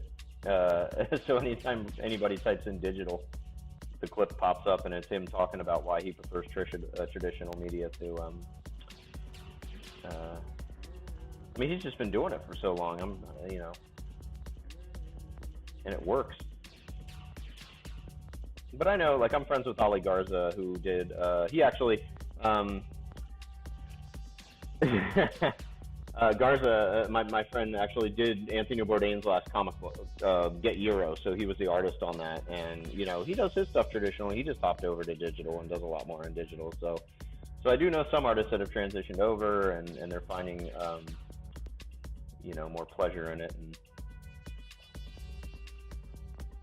keep telling yourself that.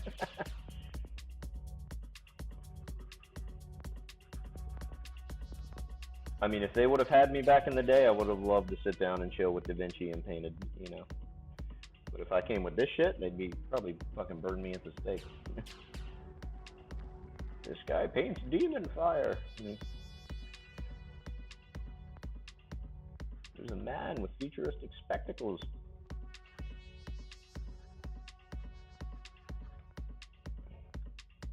All right. And honestly, too, I haven't promoted this. I figured I'd do about a week, and then I'd start throwing this out on my social media. I mean, I haven't told anybody that I'm just doing. This is like anybody who's followed me, and it's all organic. I just wanted to kind of work out the kinks and make sure I'm comfortable with what I'm doing. And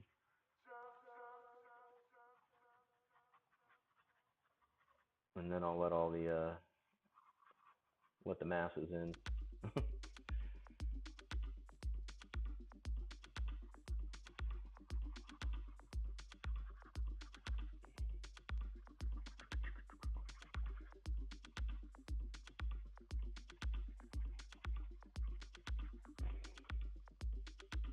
I'm in test phase. Damn right. I haven't figured out if I want to do an overlay yet or any of that shit. I just, I know people have all sorts of crap going on their screen, and I'm like, I kind of just want to show the art off. Here I am. Here's the art. I don't need like a jar filling up with bits or whatever. I mean, I'm not a partner yet, but any of that shit. It's like if you want my social and all that. I finally did that. I think if you try that for me, if you will, exclamation social. See if that command works.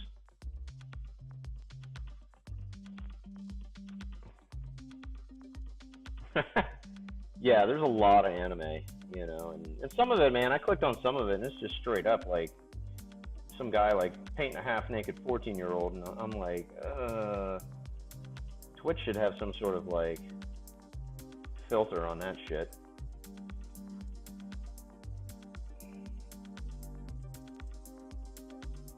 Like some of those anime girls look way too young, and I think there needs to be some sort of filter on that.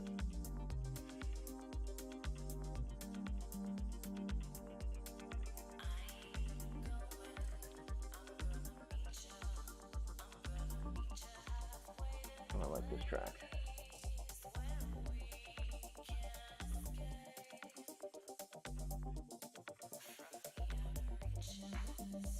It's crazy all the IRL stuff, like people like, here's me eating a bowl of rice in Thailand, or it's amazing. And I mean, social media has always been big on this, like, the whole me, look at my life, it's important. But man, some people take that shit beyond. Like, they'll walk around with their phone on for 5 hours, just like, why are we watching this guy?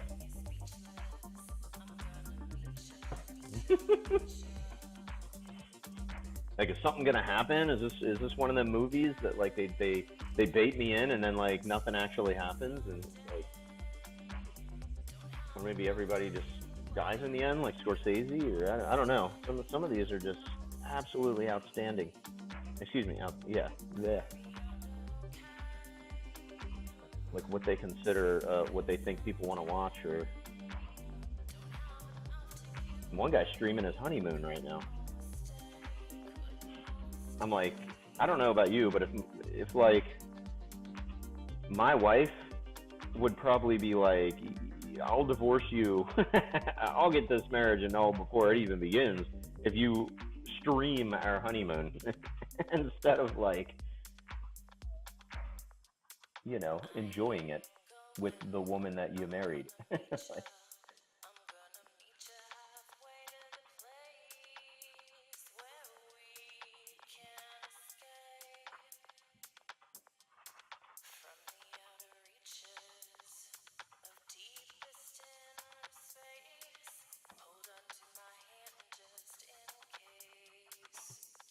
there we go. Paint's starting to dry quick.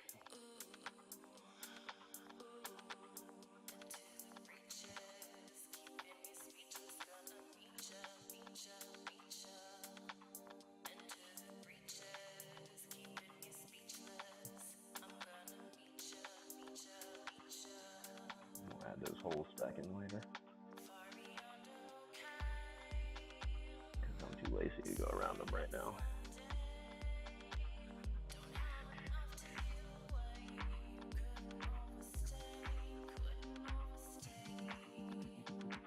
And there'll be a lot of highlighting too, like on the rib, on the fingers actually of the bat, because they'll actually pop a little more without outlining them in black.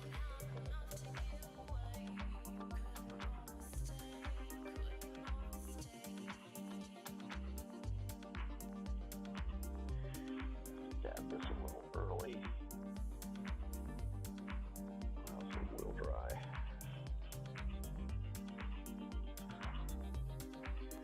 Oh yeah. I mean, when I grew up, it was like my family, that was my social media.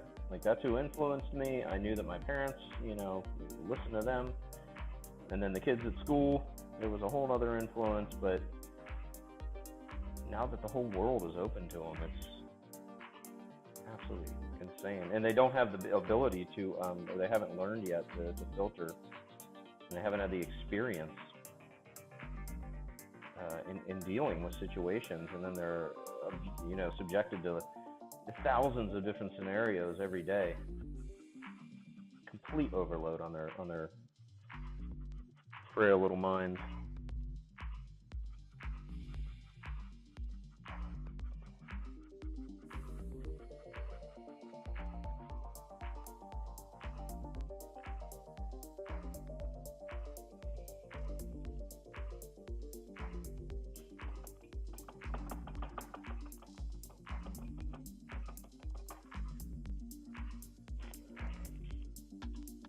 No, they don't. They think everything is just one big show, one big TV show, and that there's no consequence.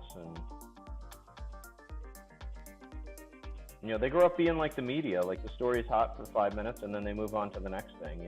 Like the little girl who hung herself on Facebook or whatever. It's like, that should be terrifying to these kids. Instead, it was kind of like a shocking thing, and I'm sure they all moved on for, whatever.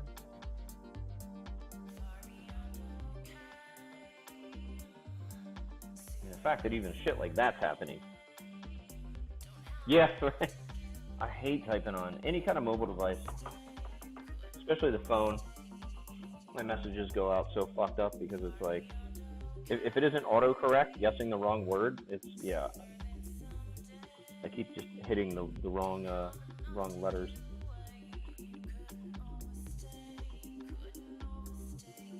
Oh, and that's funny you just said something because my iPad just cracked out. What the hell? Hang on a minute, let me log back in here. Whoops, what is my name?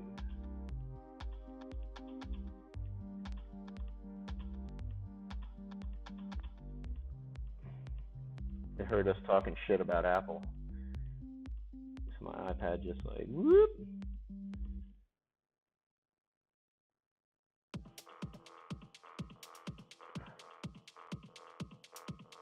There we go. All right, I am back. Well, I guess I never went anywhere. But okay, cool. Well, chat just cleared, so if you wrote anything in the last 20 seconds, I didn't see it.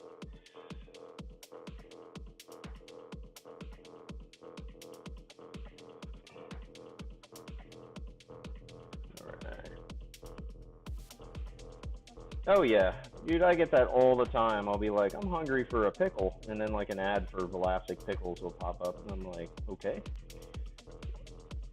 I just assume everybody's, whatever. Nothing's private anymore.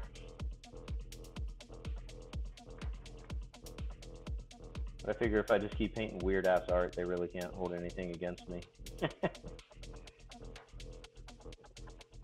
This guy might be a weirdo. Well, no, he's just an artist.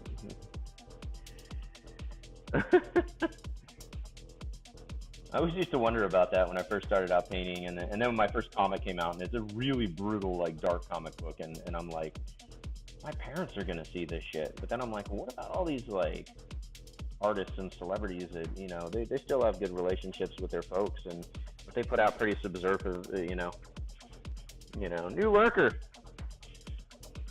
That's probably my iPad lurking.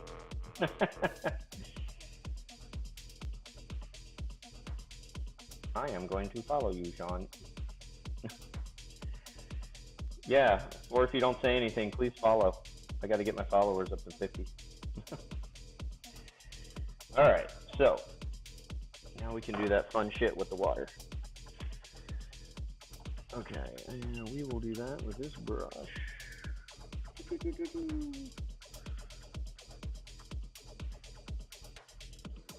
Yeah, I was up to 6 viewers the other night, and I was like, woo, it's a party.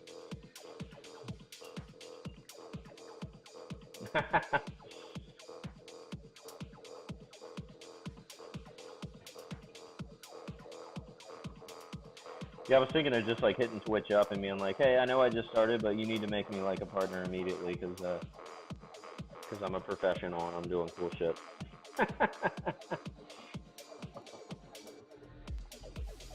Yeah, it was the night that I logged on, and then I had I think you logged on and said what up, and then my internet took a shit.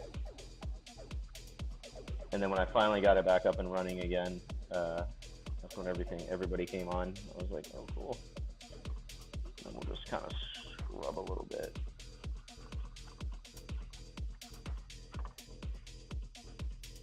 They would have fun with it. I mean, that's usually what I do. I mean, and that's a lot of things, a lot of artists are like, oh, I don't know I want to do this or that or what. I'm like, just hit these people up. Like the people doing, like fan art. Like, you want to put out some Rick and Morty shit? Like, write to the Cartoon Network. Like, if anything, they're going to see your art. There might be a job in that, as opposed to just, like, subversively, like, underhandedly selling prints and whatever. I mean, you never know. That's the whole point, is getting your artwork out there. It's like, you might as well send off to these companies. I mean, I've known artists, like, back in the day that would just purposely do, like, stuff and put it out there just so they could get a cease and desist, knowing that there was a possibility that whoever created it saw it, and then maybe they would get a call or hey, we're hiring. Not to say every artist shouldn't go out and start ripping people off now,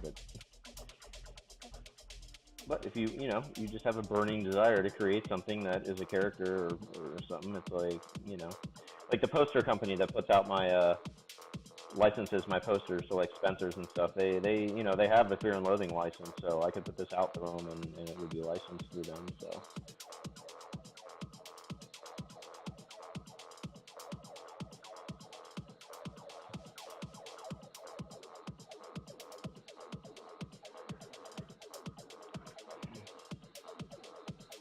oh, do they? That'd be, yeah. I mean, that's how, like, with these rock festivals, I work directly with Danny Wimmer Productions now, like the promoter, the owner. I mean, he approached me at one of the big shows in Florida a couple years ago and said, hey, look, like, how would you like to trade some art for booth space? And I said, yeah, I'd love to. I said, well, what are you looking to do art wise? And he said, well, we're trying to, bring in more artwork and whatnot. And I said, well, look, I'm part of a collective of, like, we have worked with over 1,000 artists across the country, and things been going on. I mean, we've done shows, we've done production. I have connections with all these industries, and and so I actually put a proposal together that said, hey, let me come in and help curate. And now, instead of just hey, here's a free booth, and I'm actually working with them to build installations at the festivals or bring in new artists and kind of help, if anything, curate it to make sure there's good artwork at these festivals. So yeah, affiliate's not hard. But you never know unless you ask. I mean, yeah, I'll definitely hit Twitch up and be like, hey, just give me all access. Why the hell not?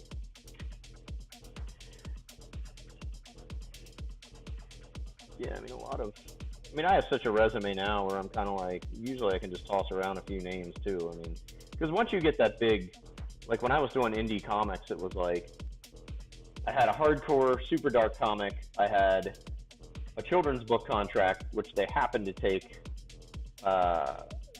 exception to the fact that I did dark art, but they gave me a chance. And then PlayStation sourced me at San Diego Comic-Con. I mean, I was, one good thing about living in San Diego that came out of it was that I actually was at the San Diego Comic-Con for 18 years. And when Sony finally came by and said, hey, look, we got Twisted Metal putting out a new Twisted Metal game, and we think your art would be perfect for it, and we definitely like to talk to you. And I thought, yeah, you hear that shit all the time. But I called him Monday, and that guy called me right back. And then by, I think, Wednesday or Thursday, I was in a board meeting at Sony. And I, ended up working on the game for, it was a small 3-week project. They never ended up using anything. I had to come up with Sweet Tooth the Clown's backstory as to why he became like a psychotic killer. So I think I still have all my old artwork. I'll have to pull that out one day, one day and show it on here. But yeah, but you know what? It allowed me to put Sony on my, PlayStation on my resume, and then that opened doors. I started getting movie companies writing me, and all sorts of. I don't even know how the fuck they found me, but but it was. That's all you really need. You just need one person or one big company to hop on board. And then my first mural, it was funny. I used to live paint at a nightclub in San Francisco called Icon Lounge. And I've met so many cool. This was a Wednesday techno night in San Francisco. And I've met I have a friend that handles, she's a marketing director for iTunes outside of the United States. She handles Russia and Shanghai. My friend Gideon, who was just used to design the Apple stores. He's an incredible industrial designer. And then I met John King, who was the head of networking for Facebook, and he got me my first mural gig, which was a big mural at Facebook, right next to David Cho's stuff, right around the corner from Zuckerberg's office. And it was funny because I used to give interviews, and people would be like, "Oh, do you have any other murals?" And I'm like, and I hadn't lined up any at the time, so I was like, "Nah, I only do murals for billionaires." And they're like, "What?" And I'm like, "No, that was just the first gig to fall in my lap because I was there. I just happened to be there."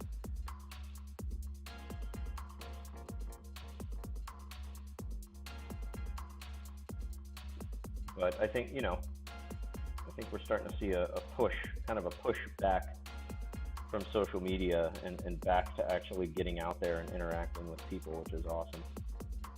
Because that's how I built my career up over the last 15, 20 years. So. All right, I like that. So bat wings are starting to frame up the picture, and then once we ink that in, it kind of gives it a nice solid. Yeah. Let's see.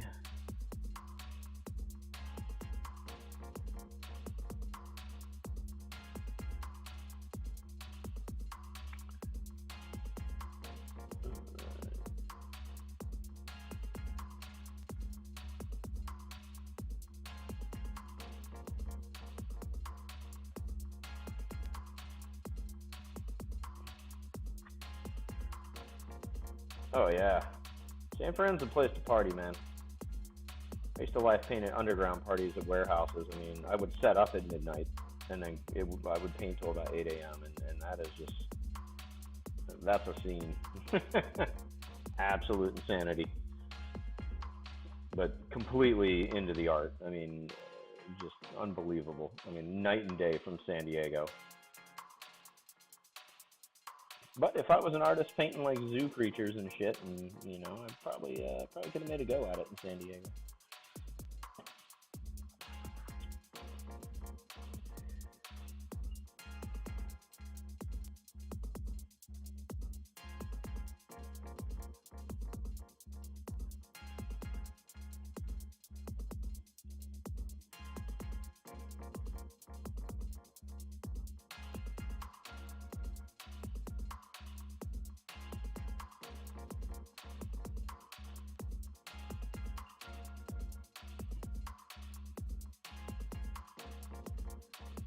Damn, he's a baller. That's amazing. Rented a plane, flew to San Fran, took her to a wharf, being on salary, and flew back. I mean, if you're gonna do something cool.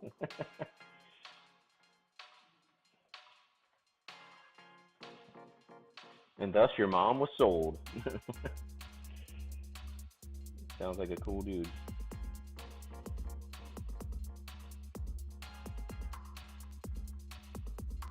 Yeah, we do stuff like that on tour. I mean, when we go out on the road, we make sure if we're in an area, we look up what's the local badass food, what's the local,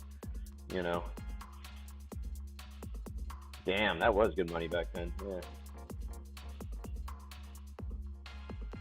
I mean, I go into a town, and the first thing I do is I Google best dive bars in, because I know that's where I'm going to meet the locals, and I'm going to meet some cool people, and they're all drinking, and um, yeah, through there I have met and made so many cool friends and met so many people on the road. But yeah, best dive bar in Charlotte, in Jacksonville, in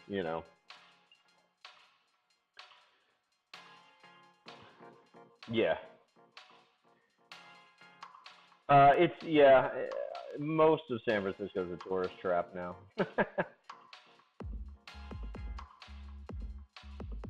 It's I think what was the latest I read? It actually, I mean, because it's so expensive, it actually has the most, like the highest exodus rate right now of people that are leaving. Some article said it was like 5 G's to rent a U-Haul truck. I don't know if that's true or not, but I was like, that sounds like San Francisco. But there's still a lot of cool stuff going on. It's just like, now that I know enough of the locals there, it's when I show up, it's cool to just hit them up and be like, okay, where's the actual non-touristy shit going on? All right, so get some shading on there, kind of make his fingers yeah, pop out.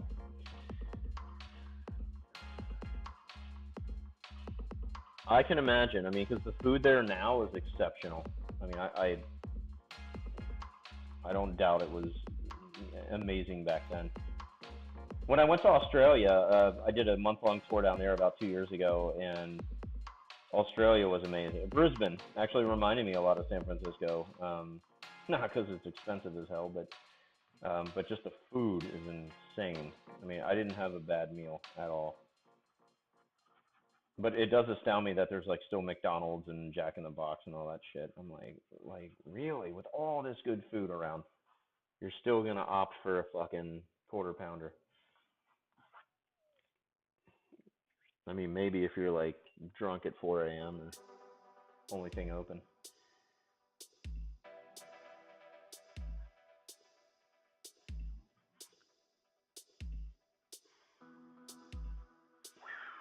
All right. I'd love to go check out Hong Kong for sure. Yeah, Europe and Asia next on the agenda. I got a few companies I'm working with that,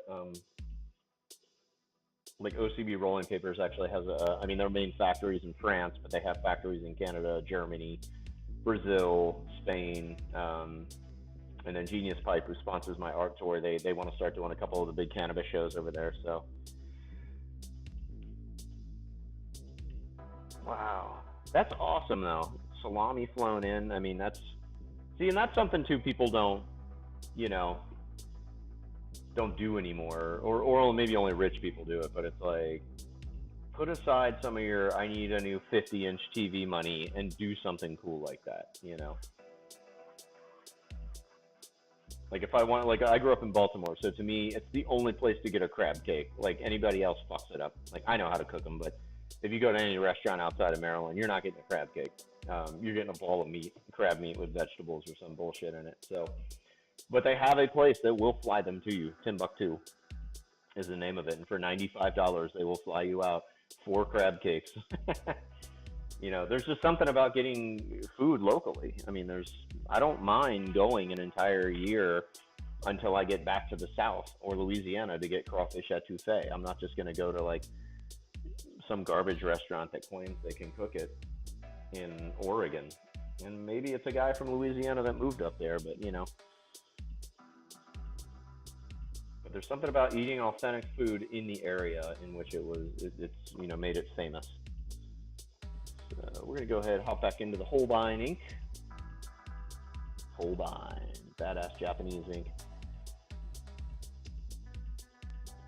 And I'm kind of low on this ink. I gotta put another order in.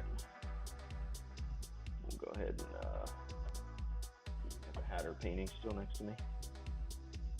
Drop in this line.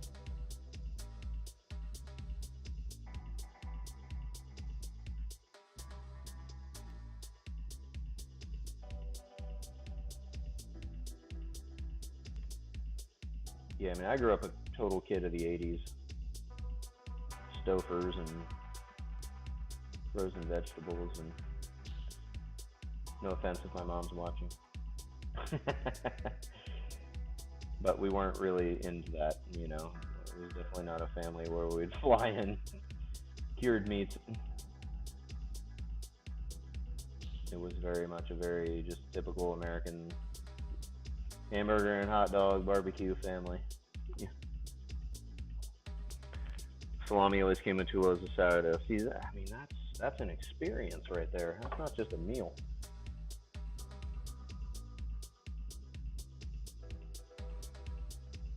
That's something you tell your friends. What'd you have for dinner last night? Oh, what flew in? Oh yeah, the salami and sourdough. Most kids are looking out their window like, "Where's the Kraft macaroni and cheese plane? I don't ever see it come in."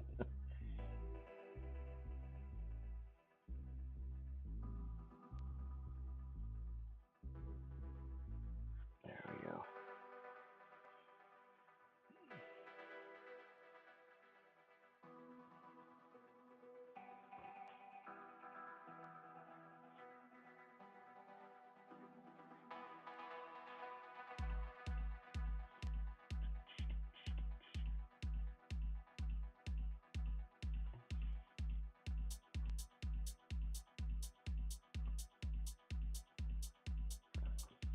How long you been hanging out on Twitch? I don't know if you were one of the original people I asked the other night that said they were had been on here for a couple of years or whatnot.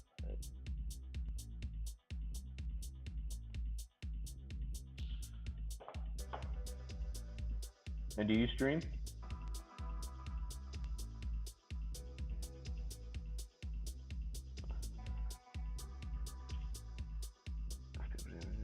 Yeah. Oh yeah. 5 months. Oh, okay. Yeah, I've been on since March, so.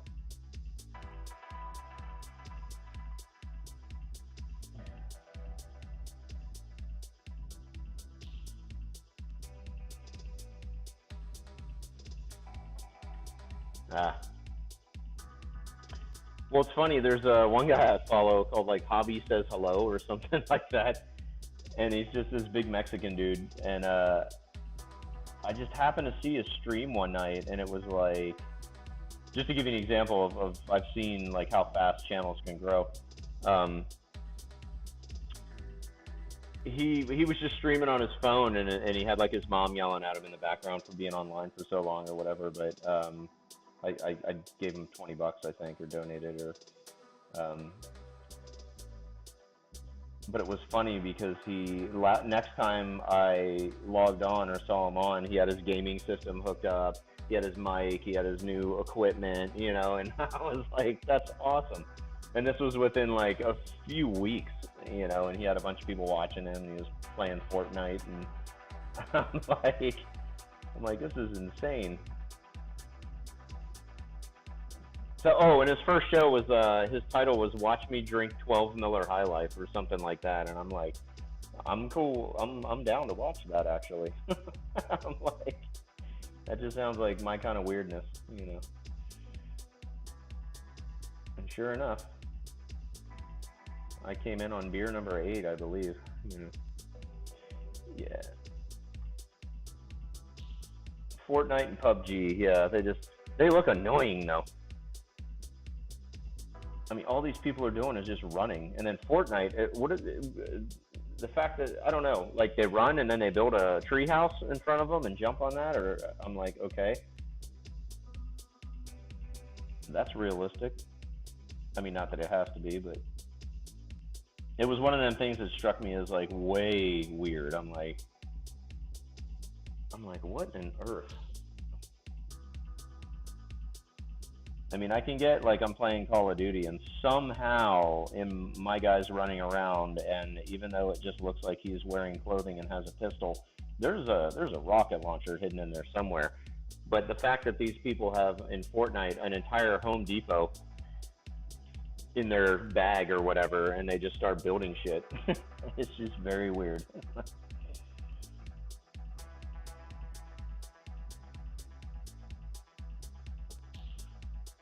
Yeah, I don't think I've sat and watched PUBG or maybe Fortnite enough to, I watched Crazy Like Swayze play it a couple times, and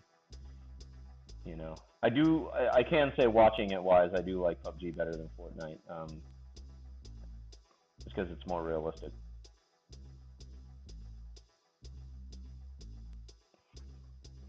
And I refuse to bring a gaming system into my house. I play World of Tanks Blitz. That's it. Yeah, young people love it because when someone gets shot there, it's not like, oh God, that looks so real.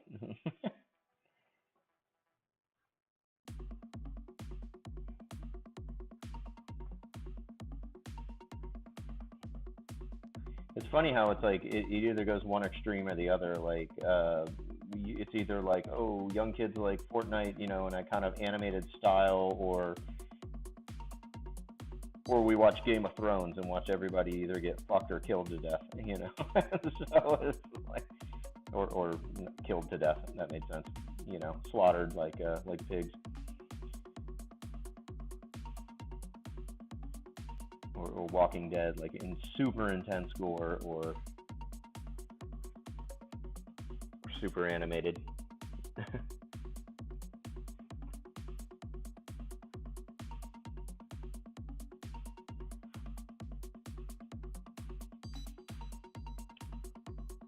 is the song that reminds me of like a 1980s computer working really hard to do something for me. The new IBM.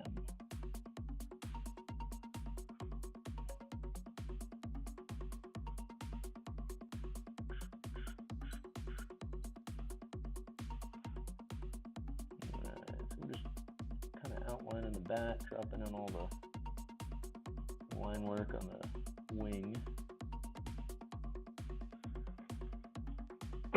Indeed it is. And sugar, he spells it Schugar. Yeah, this is Llama A, which is one of his alter egos. He's kind of like a Dr. Octagon, Cool Keith, where it's like one guy but 10 different personalities, and puts an album out under each one. So he's got Llama A, Reich and Funk is our project together. That's our exploitation 70s funk project. And then he's got, Sugar, Black Sheep Headquarters.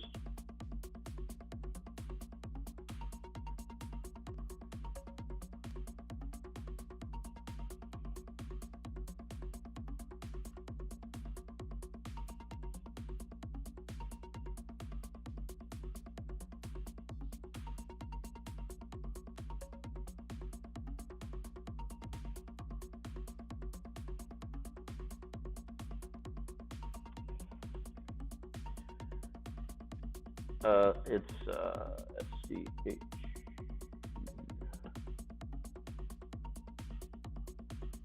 That's how he spells it.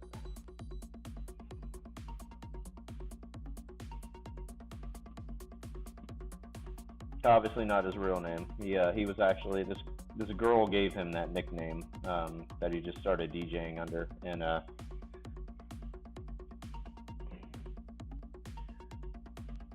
got a raid. Woo! No, he's Sugar is actually the last name of like a Jewish mortuary in Brooklyn or something like that. I don't know if this girl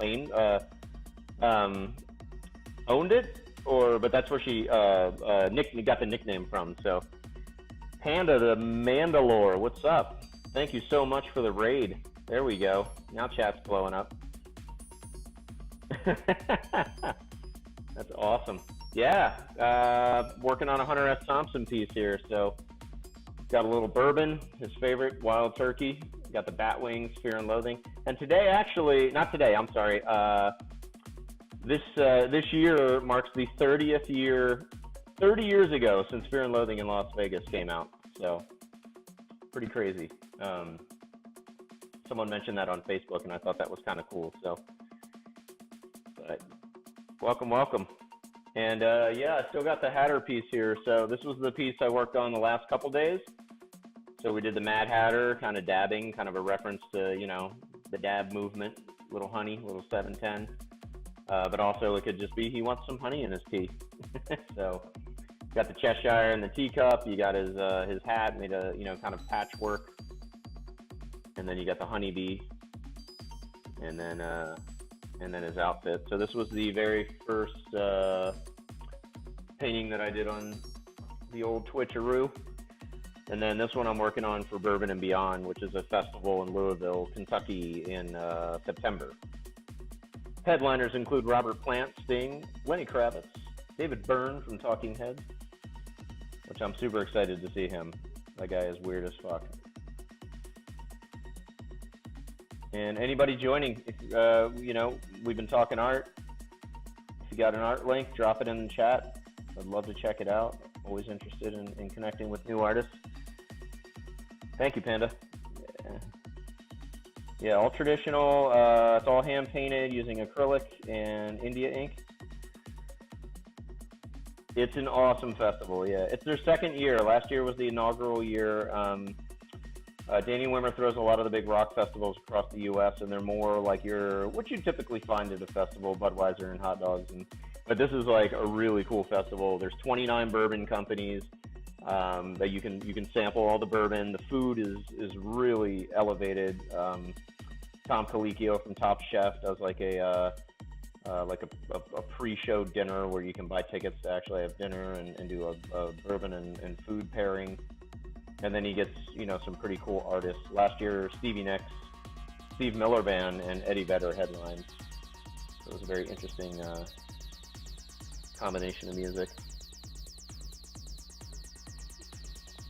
And don't forget to follow.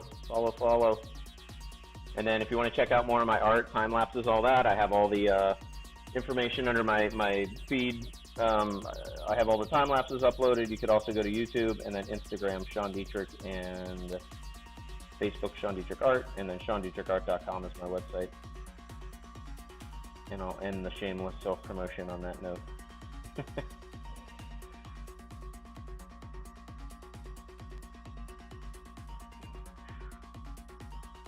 And this is my 4th night streaming, so thank you guys for hopping in and watching.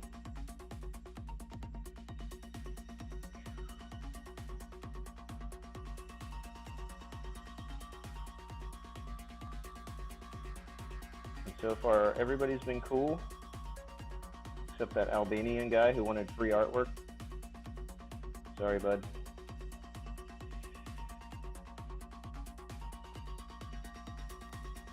Don't work that way. Alright, so we're just adding a little bit of detail here with the ink to the bat wings. And I'll go ahead, when I go and detail this, I'll zoom in a little bit. I just noticed that that line work probably doesn't show up very prominently. Creative doesn't get too many trolls. Well, that's good. But if they do come in, we'll have some fun with them. Yeah, this guy started out like, hey, I love the work, and have you heard of my country? And I'm like, actually, my buddy just went to a wedding in Albania, and then he's like, just send me a piece of art that you don't give a shit about, and that's cheap. And I'm like, well, I care about everything, and it's really fucking expensive, so I don't think you and I are going to be on the same page anytime soon.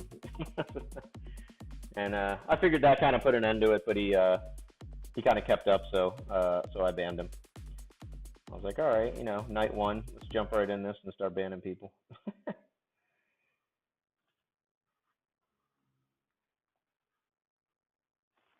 And then Cigar Czar and I were just talking about the music that you're hearing is Sugar. He actually works in this music station behind me here. I'm actually in my brand new studio up in Washington. We just built a 1,300 square foot studio that we do music production, all the photography for all my products, and I have a whole line of smoke shop products and whatnot. And he's on vacation right now in Minnesota, but this is all his music, various projects that he's involved in. All the time lapses that are on my YouTube and uploaded to the feed feature his music, so it's all custom music that was produced for the time lapses that I put together. So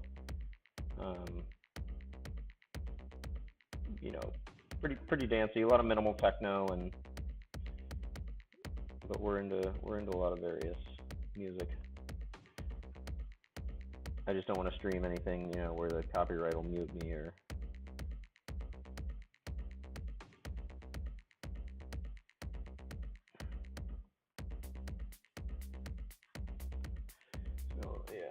zoom in on that wing. Whoop. Get up and close and personal with the hunter. Dear God, man. So just putting a little, just kind of some line work in here that kind of gives a little, little action, kind of, it's paper thin and maybe waving in the wind a little bit.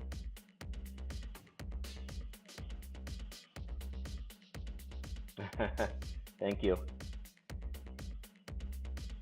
Yeah, I love doing the line work. I just, sometimes I just can't wait to get to the ink part. I'm like, damn it, I gotta pencil this thing, but and put a wash on, but like, let me at the inks, man. It's soothing. And it is a brush. This is all brush ink. I don't know if I mentioned to the newcomers the technique or whatnot. So just a number 0 liner brush, and then I use a Japanese ink Holbein. Japanese ink with a German name. It's a 150-year-old company. Back then, relations with the Japanese weren't too good, so they gave themselves a German name in order to be able to trade with the West. That's what the rep from the company was telling me. I'm sure that backfired in World War II when everybody hated both of them. But there's your trivia for the night. And I used to use like a Higgins Black Magic, but man, they changed the formula or something, because what I'll do is outline, and then I'll start doing these washes over it, and it doesn't smear. Like, it's completely waterproof, but they changed the formula or something, and one night I did that, smeared the whole painting. I was like, shit. So I was at Comic-Con San Diego, actually, at my booth, and the Holbein rep came up, and he saw me using ink, and he's like, hey, he's like, well, hey, you're one of the few people I still see using a brush ink, and I'm like, yeah, I love it. I just, the varying, like, line width you can get without having to, like, change brush size or digitally, or if you're using, like, a pen, having to switch out different pens. He's like, try this ink. That's what Sergio Aragonés uses. I'm like, oh, okay. But super opaque, and none of the black that you see in any of my paintings is black paint. It's all ink. I like how it gets into the tooth of the canvas, and you can get super sharp lines.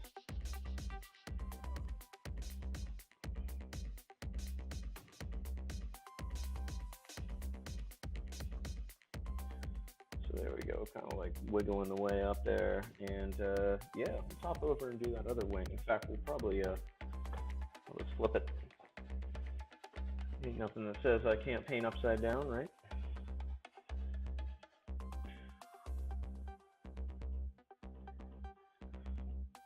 It is. A lot of it's, you get all the brush strokes show through, and, or I got to go over it 50 times just to get opaque, and I'm like, ugh. But this stuff is just like pretty dreamy. I did order a bottle of that, I'll pull it out tomorrow, but it's like the second blackest paint in the world. Like, the first blackest paint this British company developed, and they licensed it to like one artist who I guess is some arrogant dude. And so this other company that just hates them created this other super opaque ink, and when you buy it, they make you sign a waiver that says you are not this other artist and you aren't buying it on his behalf. But it is gnarly how dark it is. I mean, if you put it on like a 3D object and kind of put it back a little bit against a white wall, it will literally look flat. And I think either that one or the original, like the super dark paint, like it won't even pick up laser light. Like, it's pretty ridiculous. But they also have the pinkest pink. I think was the first color that they put out. So they but it's funny how I think it was one of them Instagram ads that shows up, like when you're scrolling through and it's like the hot new toothbrush or whatever, but it was like, try this black ink.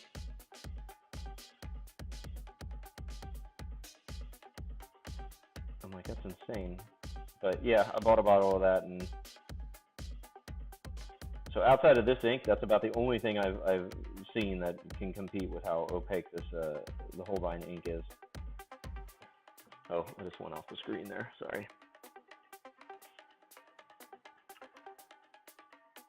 Can you write and check? Oh, the ink I use. Yes, it is called Holbein.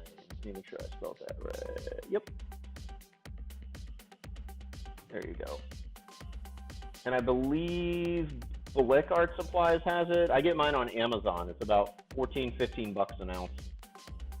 But an ounce will, I mean, I can do probably 10, 12 paintings with this little bottle. So unless I'm doing giant, washes, but just like this line work, it'll go a long way.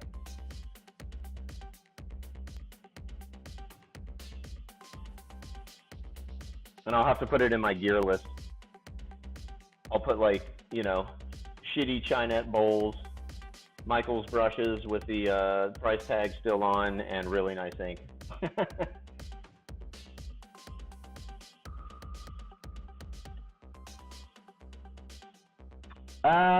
I'm not sure if you can use it with engineering pens. Try it out. Let me know. I mean, it's just like refillable. I don't know consistency-wise. This is pretty thin. I mean, this stuff flows really well, so. But I'm sure if you got like a budget engineering pen to try out or something, that wouldn't mess it up.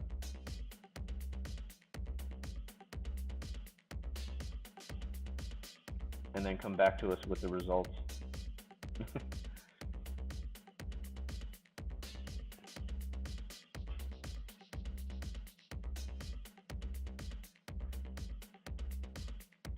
Yeah, I've always wanted, I forgot what I think it's refillable pen. I'll have to ask my buddy Kai, but the other artist I use, he uses this amazing ink pen when he's just doing sketching. So like when we're on the road, we tour around in a motorhome.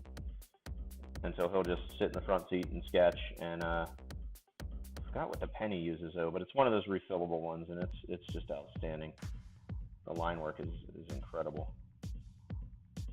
And I think it's refillable, but I think he just might buy like refillable cartridges for it. So, but I want to ask him because he might be able to. I know he uses a Holbein ink too, so I could just have him like fill one up. All right, so we got a little line work just in the bat arm.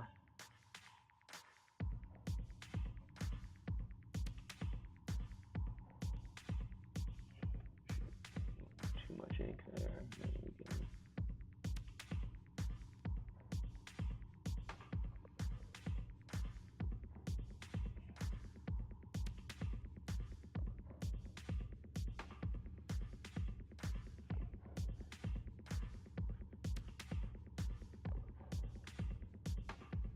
Love these big swoopy lines. They make me happy.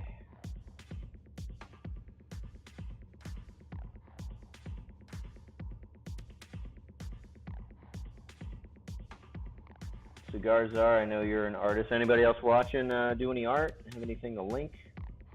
Painting? Charcoal? Cut yourself and throw blood on the canvas? I don't know. I think everything's considered art these days. Oh, cool. Thank you. Yeah, I appreciate that, man. I haven't set up a Discord room yet. I'm only on, believe it or not, I'm only on Discord right now because of World of Tanks Blitz. It's like the only game I have time to play. I get up in the morning, make coffee, and blow some shit up for a few minutes. But occasionally I'll jump in on a tournament, and then once I did hop on Twitch, I am following a few people and using their Discord. But I appreciate the promotion, yeah. And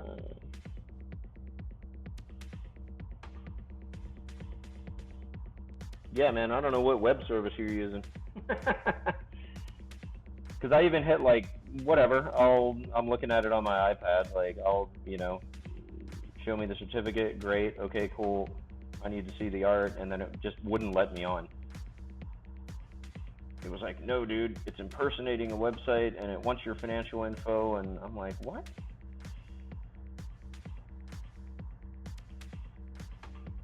I'm like, unless that's a really creative way to sell art, like, I want your financial info. Sure. Don't we all?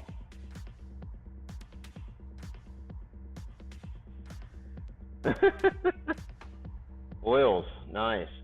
Yeah, I want to get back into some oil. This is all acrylic. I do a lot of live art at different festivals and you know, painting at nightclubs and whatnot. So acrylics are definitely my main choice because they dry so quick. But I would love to get back into oils again.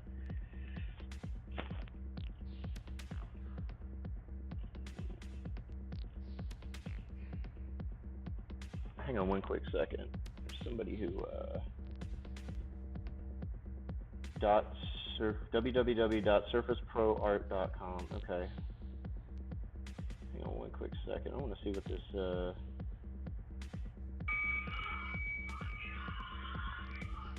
Oh, let's butcher babies. Let me see if I can pull it up on. What is it? www.surfaceproart.com. Your computer is now owned by the Russians. No, it's loading. Hey, there we go. Sandtoad? Bearzac? Holy shit. Man, alright, I'm on. Maybe it was the wrong URL, I don't know. But I'm on it now. This is crazy, dude. Yeah. This is you, right? Sites, Chiwing, Soul Red, Brunner. Okay, cool. Dude, the pattern work is ridiculous. You ever thought about getting into fabric design? This looks like this Chiwing one is really cool, or Chiwing. Correct me if I'm wrong, or sorry if I'm pronouncing it wrong, but yeah, that's insane. Jesus Christ, you drew all them little circles? Alright,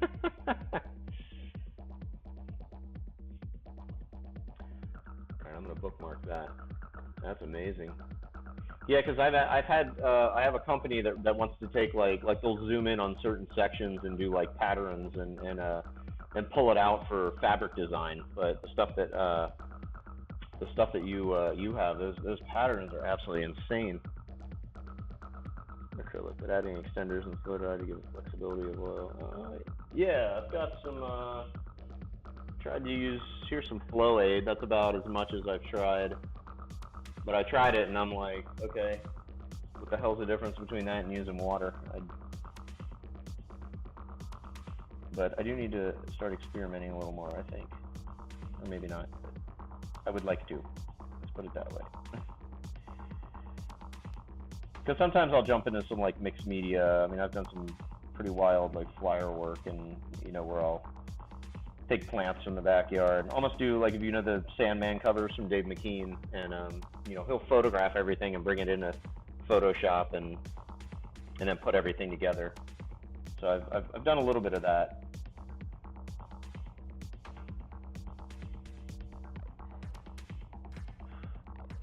There we go. Yeah, no, you have style. I mean, definitely. So pan back a little bit, just so whoever's coming in new to the channel can see my upside down Hunter S. Thompson. Not only does this guy paint, he paints upside down. It's like those guys in Vegas that just throw shit on a canvas and spin it around, and it's like Jesus or Obama or Bob Ross or...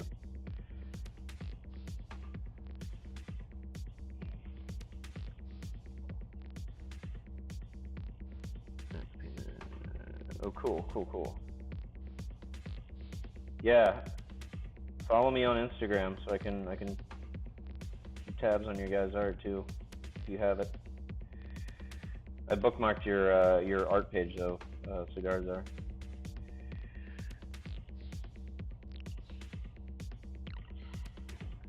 David Garibaldi, check him out. He does the mixed media stuff, or?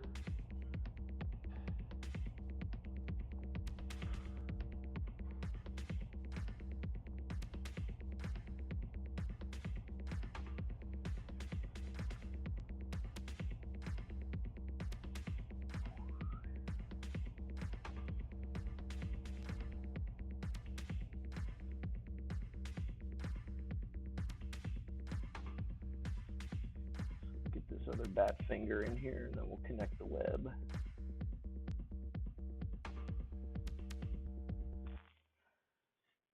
Oh, you just the paint upside down and flip it around. Yeah, all right. You know, it's pretty it's a shtick, you know. I mean, like I said, I go to Vegas a lot for trade shows and live paint, and it's yeah, you just walk down Fremont Street, and there's the guys doing the spray paint solar systems, and I just couldn't see like night after night, just I'm painting the same damn thing.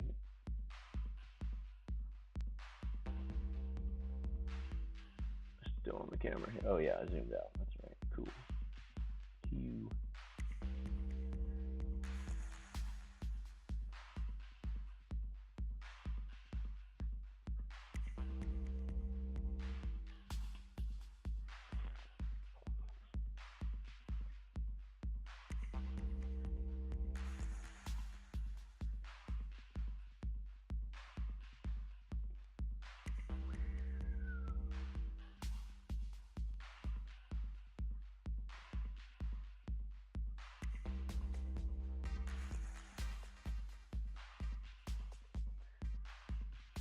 It's funny. Only on Twitch you get rated. It's a good thing. Cool, man. We'll see you in a few. I doubt if my house got raided for anything, I'd be like, oh, I got raided. Thank you, SWAT. He'd be like, this guy is high on crack.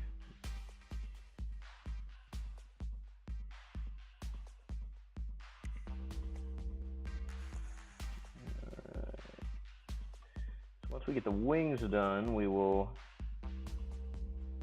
jump into these bourbon barrels down here with the turkey heads on it. Since Hunter's favorite bourbon was Wild Turkey, didn't want to, can't actually use the logo for Wild Turkey, so I just drew a couple of wild ass turkeys on it.